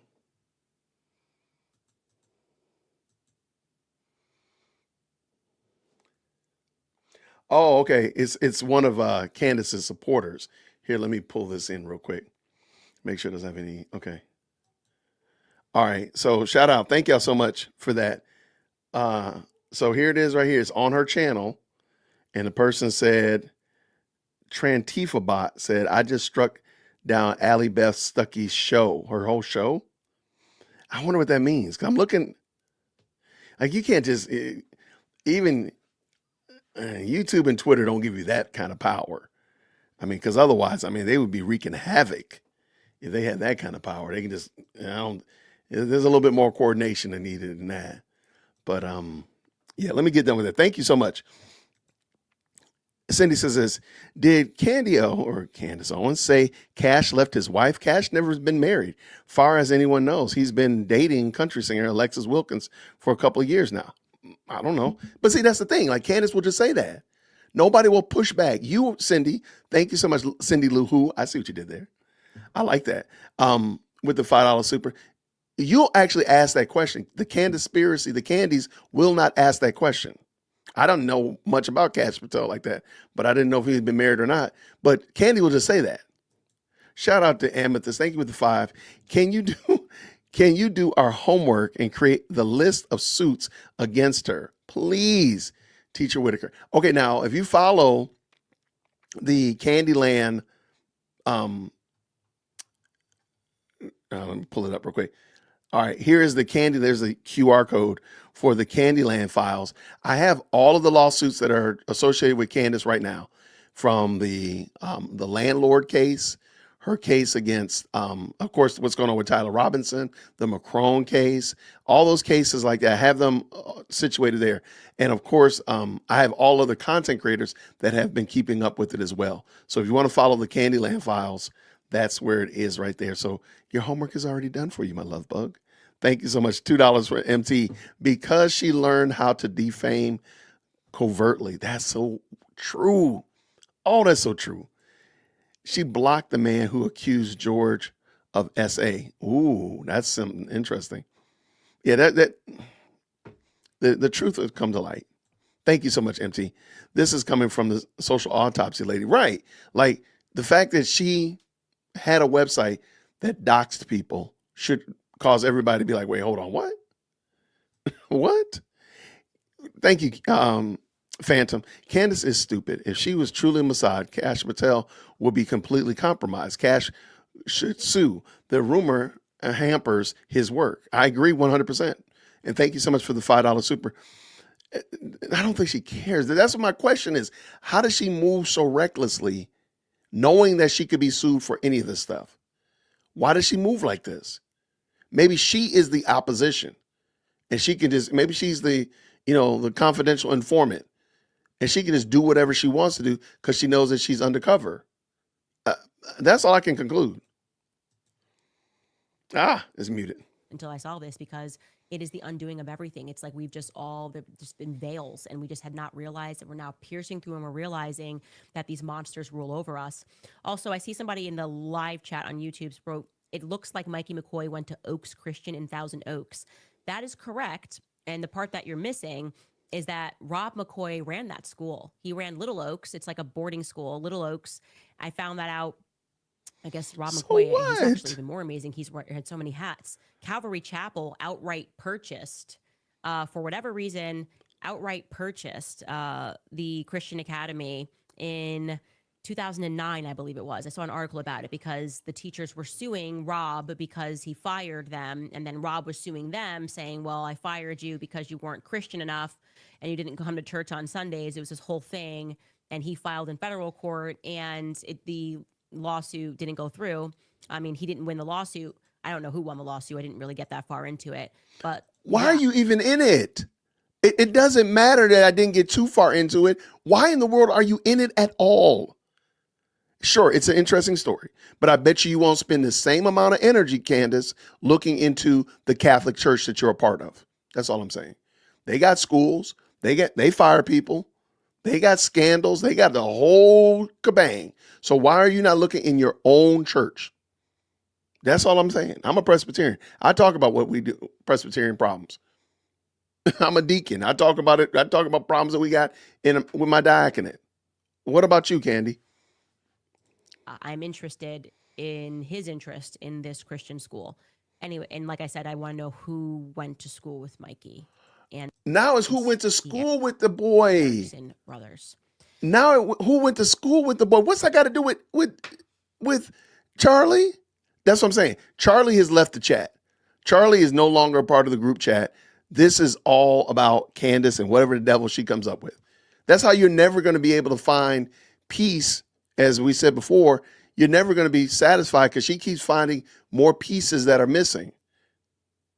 And it says, well, this piece is missing. That would change the whole complexity of the picture. Well, no, it's probably like a cloud. It's probably like some grass. But no. It's going to change the whole complexity of the picture.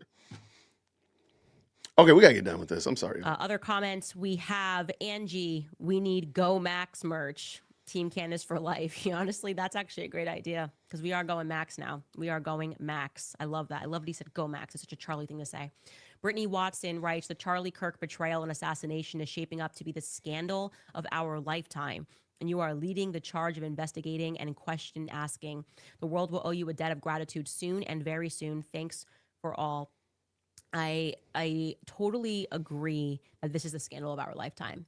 And they're just trying to gaslight us to pretend like their behavior is normal, using every emotionally manipulative tactic to make us not look further. Like, oh, what about these people? They're hurting, they're grieving. Keep the same effing energy you had when you were like, let's move on, let's raise money. Like, stop acting like you were so aggrieved. Like, if you can just move on and say, like, I'm going to be the new person, I'm going to do speeches, I'm going to carry on, and I'm speaking obviously here about Rob McCoy and Mikey McCoy, then you don't get to flip and go, oh, these people are too aggrieved. She really does not want to be associated. She knows she's going down the road of calling out Erica.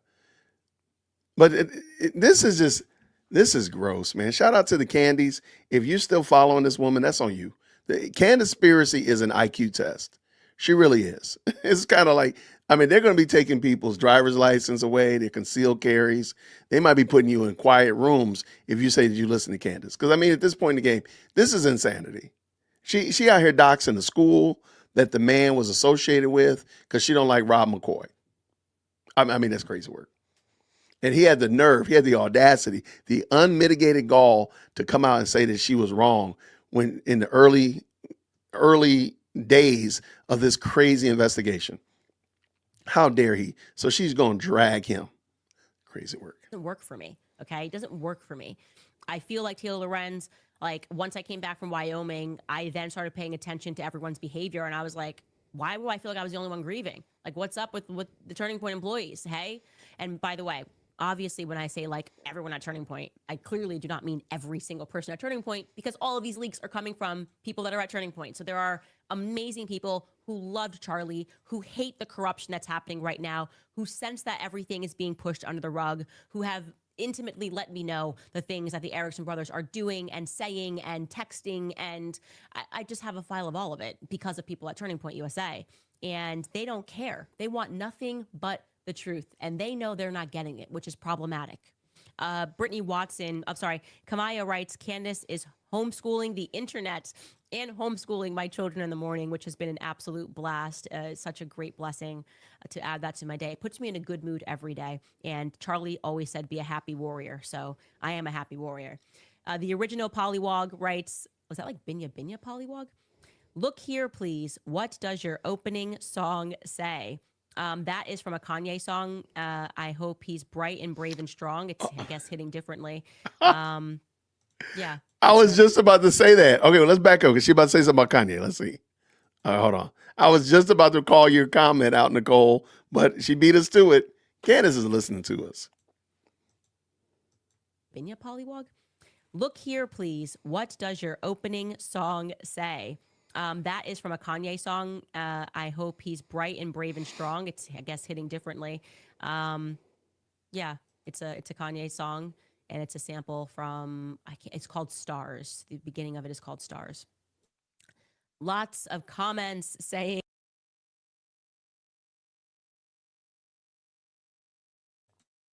y'all, download this video. Save this video. This video is so telling. I have no idea how. Matter of fact, I'm downloading it now. This video is so telling. Did y'all get it? Did y'all catch what she just did? Did y'all see it? Let me see real quick. Does she listen to other music besides Kanye? Did y'all catch it? Yeah, I just captured this one. Did you catch what she did? I'm gonna pull it back. Let me pull it back. and we'll watch it again together. I know I keep saying we're gonna be done, and I apologize. I am not a liar, but I try to. I want to look at her face while she's talking. Pay attention to Candace's face. Here, let me get everything off the screen. All right. Get all this stuff off the screen. I want you to watch her face while she's talking about Kanye West. He's bright and brave and strong. It's, I guess, hitting differently. Yeah, it's a Kanye song, and it's a sample from, it's called Stars. The beginning of it is called Stars. Lots of comments saying, why does she not? Come on now. Come on. Where's the Kanye? Where's the Yay? Where's the Yay? We just hung out with Yay and I'm listening to Power, blah, blah, blah. Why does she not say anything? Hold on. Yo, that might have been confirmation. That might be confirmation that Kanye did, in fact, go and apologize to that Jewish rabbi. That might have been it. She might have tacitly, she did seem, oh, I see it right there. She seemed disappointed. Yeah, like she looked upset. She lost that Kanye glow. Yeah, that was something there, y'all. I don't want to run it back again. You know what? I want to run it back again because I'm end zone dancing because I'm going to probably clip that and put it on Twitter tonight if it's not already there. a good mood every day. And Charlie always said, be a happy warrior. So I am a happy warrior. The original Pollywog writes, was that like Binya Binya Pollywog? Look here, please. What does your opening song say? That is from a Kanye song. I hope he's bright and brave and strong. It's, I guess, hitting differently. Yeah, it's a Kanye song, and it's a sample from, it's called Stars. The beginning of it is called Stars. Lots of comments saying DEFCON 3, not death. That was a Kanye joke. Remember, notoriously, Kanye tweeted this. And everyone freaked out because he wrote death. He meant DEFCON 3 because it's a defensive position. I'm a bit sleepy tonight, but when I wake up, I'm going DEFCON 3 on some Jewish people. The funny thing is, I actually can't be anti-Semitic because black people are actually Jew also. You guys have toyed with me and tried to blackball anyone who ever opposes your agenda. That tweet is hitting differently today, man. Pull it back up. That tweet is hitting differently today. I got blackballed because I opposed the Israeli agenda. I think he was talking about some Zionists in Hollywood. And he did mean to say DEFCON 3, but they pretended like he was going to literally go around Hollywood and start murdering Jewish people. And what he was saying was he was tired of people that were trying to compel him to say and do certain things who happened to be Jewish. And so we were being funny. We know that it's DEFCON 3. We were just doing a throwback to Kanye. I should have probably put a Kanye photo in there. Next.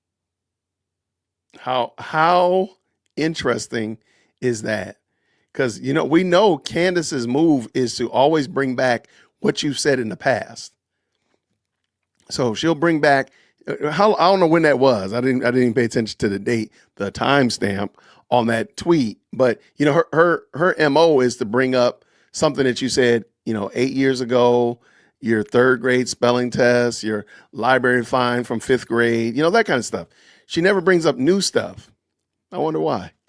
That just seemed super appropriate as an opportunity to talk about whether or not Kanye changed his positioning.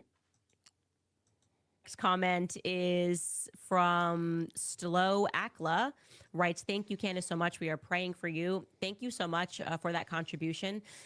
SGT Socks, right? Christ is king. I am so proud of you, Candace and Ian. God bless, and let Tucker know I'm carrying on Camel regulars, non-filtered. What's that? Cigarettes, Camel regulars. Yeah, I've never smoked cigarettes and stuff like that, so I don't know anything about that. I'm ignorant. I'm sorry, you guys. Tobacco, something. Okay, it's an inside joke. I'm not in on it. Don't be dumb, writes, Israel isn't even our ally. No treaty to help if attacked. Didn't spot one IDF soldier during my time in Iraq or Afghanistan. Yeah, they don't have enough bodies. They need us. So they play psychological games with us so that we convince our sons to go die for them. They get land. They get free insurance. They get free health care. They get all of these welfare benefits. And we get a country that is just in full deterioration We get called anti-Semitic. If you're white, you're told it's your fault, it's your problem. If you're black, you're told basically that you should be aspiring towards ebonics and hip hop culture, and pretty much you're set up on the pipeline to prison pretty young. And both sides are told, black and white people are told, you're not allowed to say anything bad about Israel or ruin your life. That's the reality. That's our nation. And we war with each other, black and white people. And Zionists have so much power in media. And as we are learning, the churches, the Christian churches. I mean, I don't understand how this happened, while also getting to always say that they are the victims. So I want. Okay, I just want to, and I just want to make sure we know. I told y'all that she's going to start using racism. So now it's black and whites versus the Jews. The other day, I'm a black woman, and she's never used those terms before. Not since we've been talking about the Macrons. So now, again, now she just freely, you know what, we got black and white issues and stuff like that. That's crazy work right there. That is crazy work. If you're so concerned about black folk being raised toward ebonics, why are you not involving yourself in the education system in Tennessee? Tennessee has a very struggling education system. Why are you not trying to insert yourself there? Why not? Never mind. I think I know why. I want to make that clear. They are the victims of everything always. Don't question it. Trust the science. Ashley Blair writes, hello, Candace. I'm Bailey, and I've been a fan of your show since you were on the Daily Wire. Foreign Muslim immigrants are swarming into Europe, Australia, Canada, and the U.S., and I wanted to see if you had an opinion on Israel's involvement in that. Yeah, well, here's the thing. Israel sends us in to smash the countries that they live in. They create the refugee crisis, and then people complain about how these people have nowhere to go. I can't believe that Israel is taking over Syria, and now there's all these Syrian refugees. I can't believe Israel, it's just they're expanding their borders, and they're pushing these people into countries they don't want to be in. Do you think that the Palestinians don't want to stay in Gaza where they've been? Of course they do. Wow, please grab this video, y'all. This video has been a who's who of bad ideology. So now the only reason that Muslims are flooding into Europe is because the U.S. is because of quote unquote Muslim, a population crisis, immigrant crisis. Well, what's going on in Nigeria? What's going on in Sudan and Darfur? Candace just says some stuff sometimes that really, truly makes me wonder, are we being played? I just can't believe this. Israel gets credit for everything. Everything. This is crazy work. But look what's happening. Trump needs a casino, right? Jared's doing deals. They want beachfront properties. They're invested in this. And so then they're going to tell you, because we're always the fools, right? Like we're arguing amongst that you need to go fight the Muslim people in your community. If they're going to establish Sharia law, that's the low hanging fruit. They're going to establish Sharia law. Well, maybe they could have kept the Sharia law in their own countries if we didn't kill 1 million of them, just in one simple setting like we did in the Iraq war. Right? The Iraq war, we just killed 1 million Iraqi civilians, by the way. Okay? Just civilians, as in you and me, nothing to do with the war. We did that. And who did we do that for? Do you think it was because we were looking for weapons of mass destruction? That's what they always say. That's why they're trying right now. They want Iran. They want to force this change of power in Iran. Yeah, that's kind of the repeat thing. We're spreading democracy. For who? No, we are expanding Israel's borders, and we are rendering everybody around Israel weak. That's what the picture looks like. Your son should not be signing up for the military until it's fixed. That's my personal opinion. Texas Toast writes, I'm curious if the government is so sloppy with all of their inside jobs because they'll off or call people crazy for pointing out the obvious that they are doing. It is a shame. I love your show. I think that they're like hamsters on a wheel. It's always worked. It's worked for so long. We all took it. We accepted it. Like I said, I count myself among it. I was left or right. I believed in the paradigm. I thought this person would fix things. I hated people on the left. I started on the left, thinking more liberally, and then I hated people on the left, and I never looked up, right? So it's worked forever, and I don't think they know how to do something new. And so now they're going to try to pass speech laws. And if you actually look at the history of passing speech laws, it does seem like a general thing that Zionists like to do so that they can rewrite history. You want me to believe the history of what you're telling us about World War II when you can't even tell us the truth about who Charlie Kirk was like 5 seconds ago? We're supposed to believe but totally like trust you on what you're telling us about 1948 and how Israel became a nation, but you can't even tell the truth about like what Charlie Kirk was going through 5 minutes ago. Get out of my face, okay? Let me stop. I'm going into overtime here and I'm going to get in trouble. This is when I get in trouble. Whenever we're in the OT, I got to stop, okay? Suffice this to say, our show, Some Good News, is now available in Spanish, Portuguese, and French. So we have the links to those specific channels below. If you would prefer to hear me speak in French and Spanish and Portuguese, AI tools now allow us to do that to reach more people. If you guys would like to support us and the show, you will love my new book. I think we're going to pass on that, Candy. Thank you so much for gracing us with your insanity today.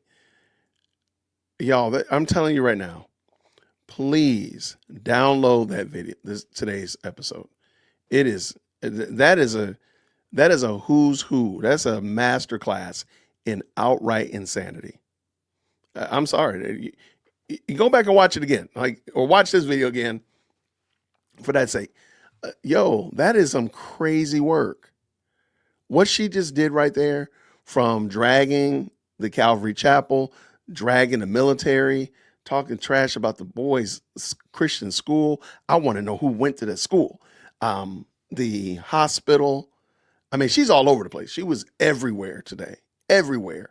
And she dropped a whole bunch of nuggets of telling you exactly what she thinks. She's super, whatever those two brothers did that work for TPUSA, she's very upset about that. She's very, very upset about that. You can see it. And her upsetness is very clear. Here, close it out. Yeah, that is wild. Yeah, this is very interesting. She puts out the S files. Thank you so much. She puts out some really grandiose claims that have no weight, that she just throws out these huge statements and she knows nobody's going to call her out on the carpet about it. That's why I'm wondering, like, why does she move like this? She says stuff about people. It's almost like she knows she's untouchable. What is going on? What is that? Like, we would not be able to do that. If the president of a country sued you, I think it's fair to say you probably would start moving a little bit more like, yeah, let me get myself together. Let me stop doing what I'm doing. The whole president of a whole country is suing me. But she come out here as if today is Wednesday and yesterday was Tuesday. Tomorrow will be Thankful Thursday. And I'm just going to be as reckless as I can. Like, why does she move like that? How does she move like that? Something just doesn't seem right. Something just doesn't seem right. All right, let me see. There's some good comments. I think it looks like the Allie Beth conversation has found its, all right, here we go, right here. Thank you, MT. I went over to Allie Beth, then the stream disappeared. You can false mass report. Same thing the Muslims do. Oh, yes. To JA and DOC, and they lost their channels. Yeah, I think that's what it's starting to read like, but I see some other comments. Thank you so much, MT, for that $5 super. Phantom says this, tell her priests to leave the nuns alone. She got all that smoke for everybody else. How about them nuns? Why don't you protect them? ABS's stream came back 30 minutes later, guys. Thank you so much, MT, for that. Thank you again. Avengers, does Candace live in the past? I think she lives where she can frame the conversation. Like, if I just popped up and said, hey, I know some things about Avengers Assembles when he was in high school. Well, most of us have not taken the time to think about high school. And for her to come out there and start crafting a whole narrative and let's just say you Avengers Assembled are not able to defend yourself.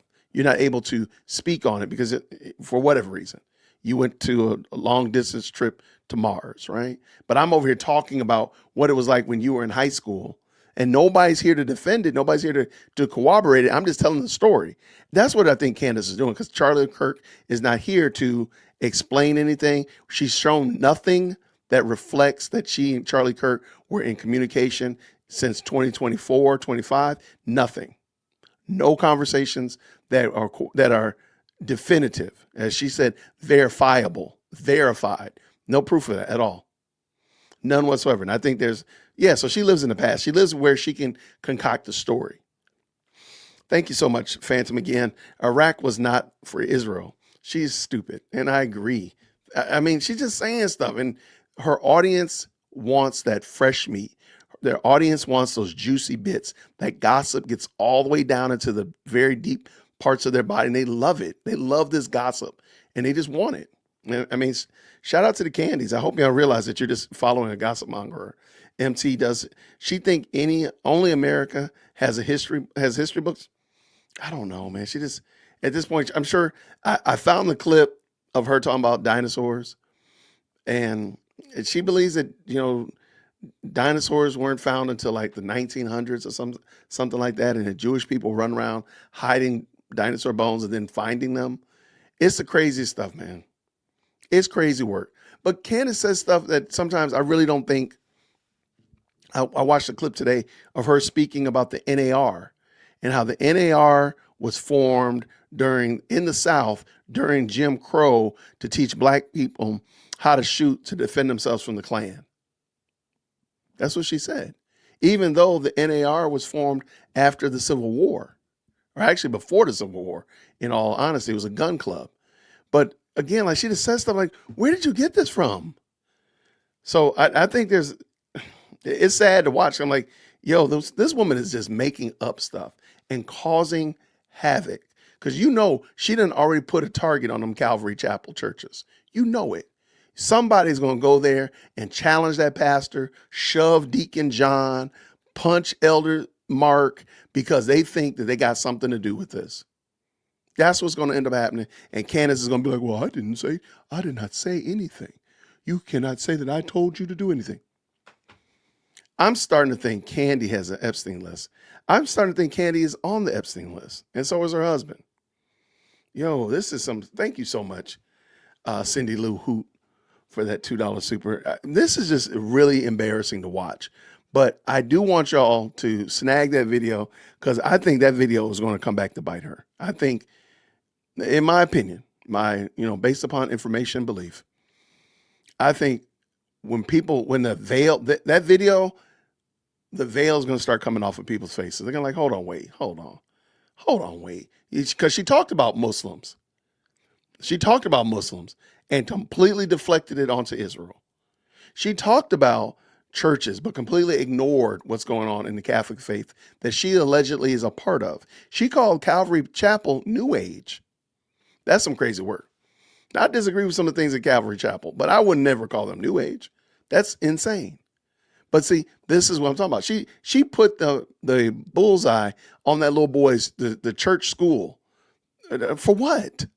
For what? Because you don't like Rob McCoy? Because Rob McCoy, how dare he speak out against you and tell you to be quiet, that you're not doing the family a service. That's why she keeps bringing back up that people are telling her to stop because Erica's grieving, and they're grieving because Rob McCoy said it.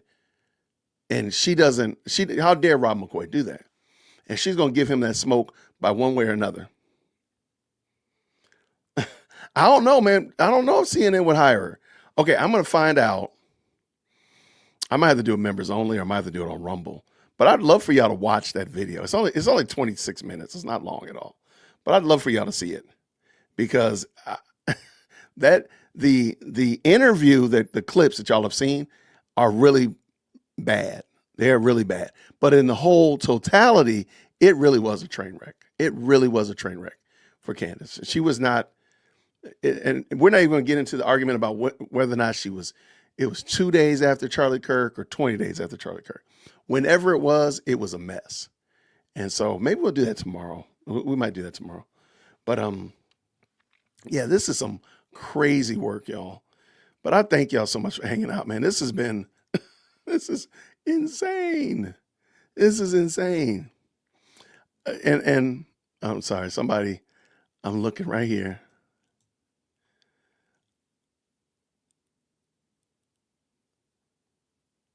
Okay. I'm sorry. I got another email. Somebody sent me Cash Patel. Somebody say, okay, some say he was married, then divorced after 3 years in 2023. Okay, maybe it was. Okay.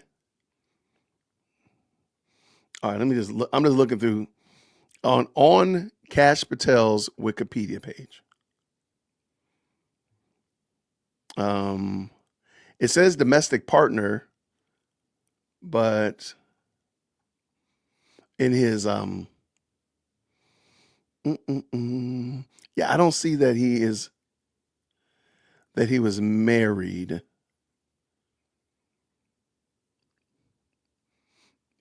Yeah, I don't see that he was married, but it just says he has a domestic partner in his immediate Wikipedia. But why does that matter?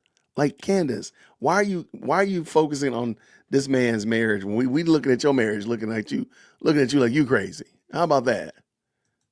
How about you tend to your own? How about you tend to your own yard? I went out today and blew and raked all the leaves in my yard, and I'm like, my yard looks much better now. I think my neighbors are happy because the wind blows and blow the leaves all around the neighborhood. So it's just like, why don't you tend to your own self, Candace? Like, for real. But that's okay. She's gonna keep doing what she's gonna do, and we're gonna keep making fun of her for sure. Somebody sent me Kash Patel's his biography, everything about him. My goodness, in the morning. His age, his weight. This thing is crazy. What is this? Is Kash Patel married? Kash Patel does not currently have a wife. Instead, he has a high-profile relationship with Alexis Wilkins, a country music singer, political commentator. They began dating in 2003, and she accompanied him during the FBI swearing-in ceremonies in February. The couple shares the patriotic values, and the relationship continues amid public and media interest. Okay. It doesn't say that he's been married. I mean, it looks like, thank you. I forgot who just sent me that. Thank you so much, Brandon, for that. I appreciate it. Let me just pull it in real quick, and then I'm going to get ready to get out of here, y'all. All right. Now, it could be up to date. It could be false. Why does it matter, though? Like, Candace, why are you worried about this man's marriage? Why are you worried about whether this man is married? That's crazy. Right. This is an interesting point. I wondered, has anybody, thank you for ever blossoming, has anybody in Candace's family served in the military? I would like to know that. And I also would like to know, is Candace's real last name, is her last name Owens, or did she take on her grandfather's last name, as I was told? I know somebody's going to be able to tell me, so you can email me, dearwokesy@gmail.com. Is her real last name Owens, or did she take on her grandfather's last name? And her mom and dad, she had a different last name. That's what I was told. George, are you even relevant in Candace? I don't know.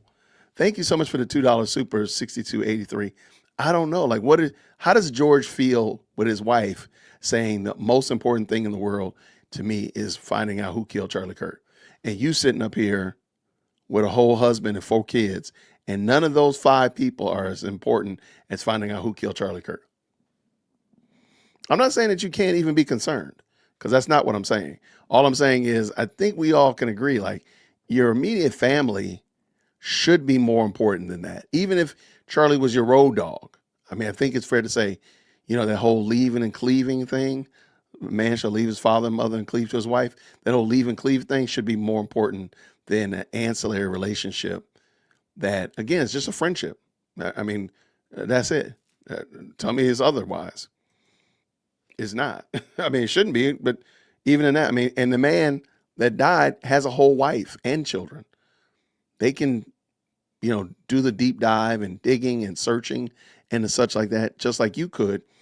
But you have a whole husband yourself. Like, how's your husband feeling? How does George feel knowing that his wife is crashing out every day over Charlie Kirk, not over you? Now, she crashing out over you, maybe you feel some kind of way. Like, oh, yeah, that's my girl. Crash out for me. But she crashing out for a man that was not her husband?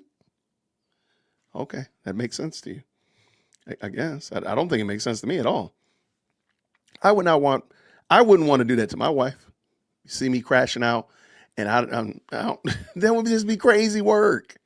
That would just be crazy. But y'all, thank y'all so much for rocking with me, man. That was fun. I did not expect that one to be so fun. But I am going to say again, I'm pretty sure the clips that are going to pop up on X later on tonight, if they're not already there, let's look at X real quick. Let's look. Watch this. I'm pretty sure those clips are going to be crazy.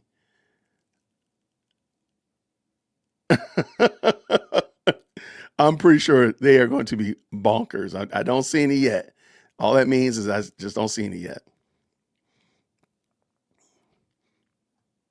Yeah, but they're coming. I know they're dialing up right now. They're getting cut and clipped right now.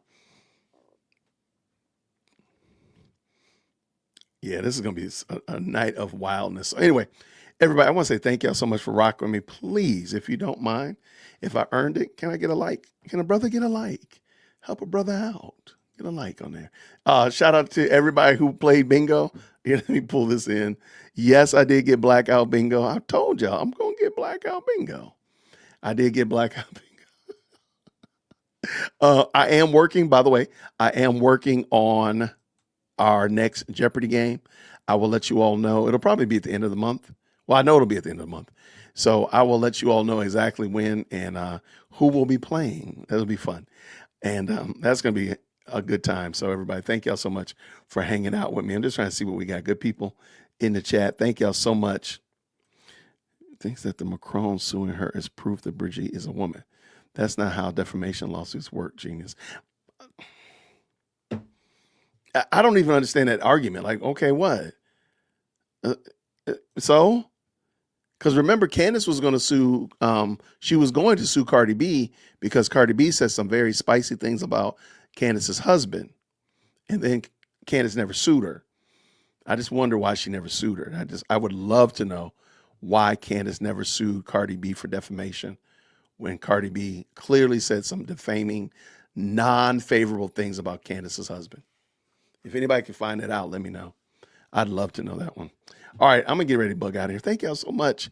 By the way, all the videos that we watched in the beginning, they're all linked down in the description. There is one that we didn't watch, but I will make sure to pull that one in tomorrow. Wait, it's Mira K's video. I did not pull up Mira K's, but I do have it in the description. Y'all can definitely check it out. And yeah, this is going to be fun. So everybody, thank y'all so much for rocking with me. If you could, go ahead and hit that like button. Make sure you tip your waiters on the way out the door. Drop those green hearts in the chat on your way out. What do we got? Christmas chat? What is this? Christmas heart game? What is that? I love it. I love it. Hey, my thing says Dear World Christian. I didn't see that. Did anybody tell me that? Interesting. Everybody, I want to say thank y'all so much for rocking with me. We're going to do this again real soon. So until then, everybody have a great night. Grace and peace. Some reason my mouse is not working, so we're going to hang out a little longer.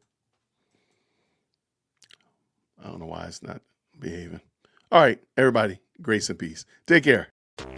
Thank you so much for tuning in to another episode of the Jay Witt Podcast. If you enjoyed today's show, please do me a favor and hit me up with that 3-piece special. Like the video, subscribe, and of course, share it with somebody who would also enjoy this type of content. And make sure you leave a comment because I do pin the best comments to the top. So thank you so much for tuning in today.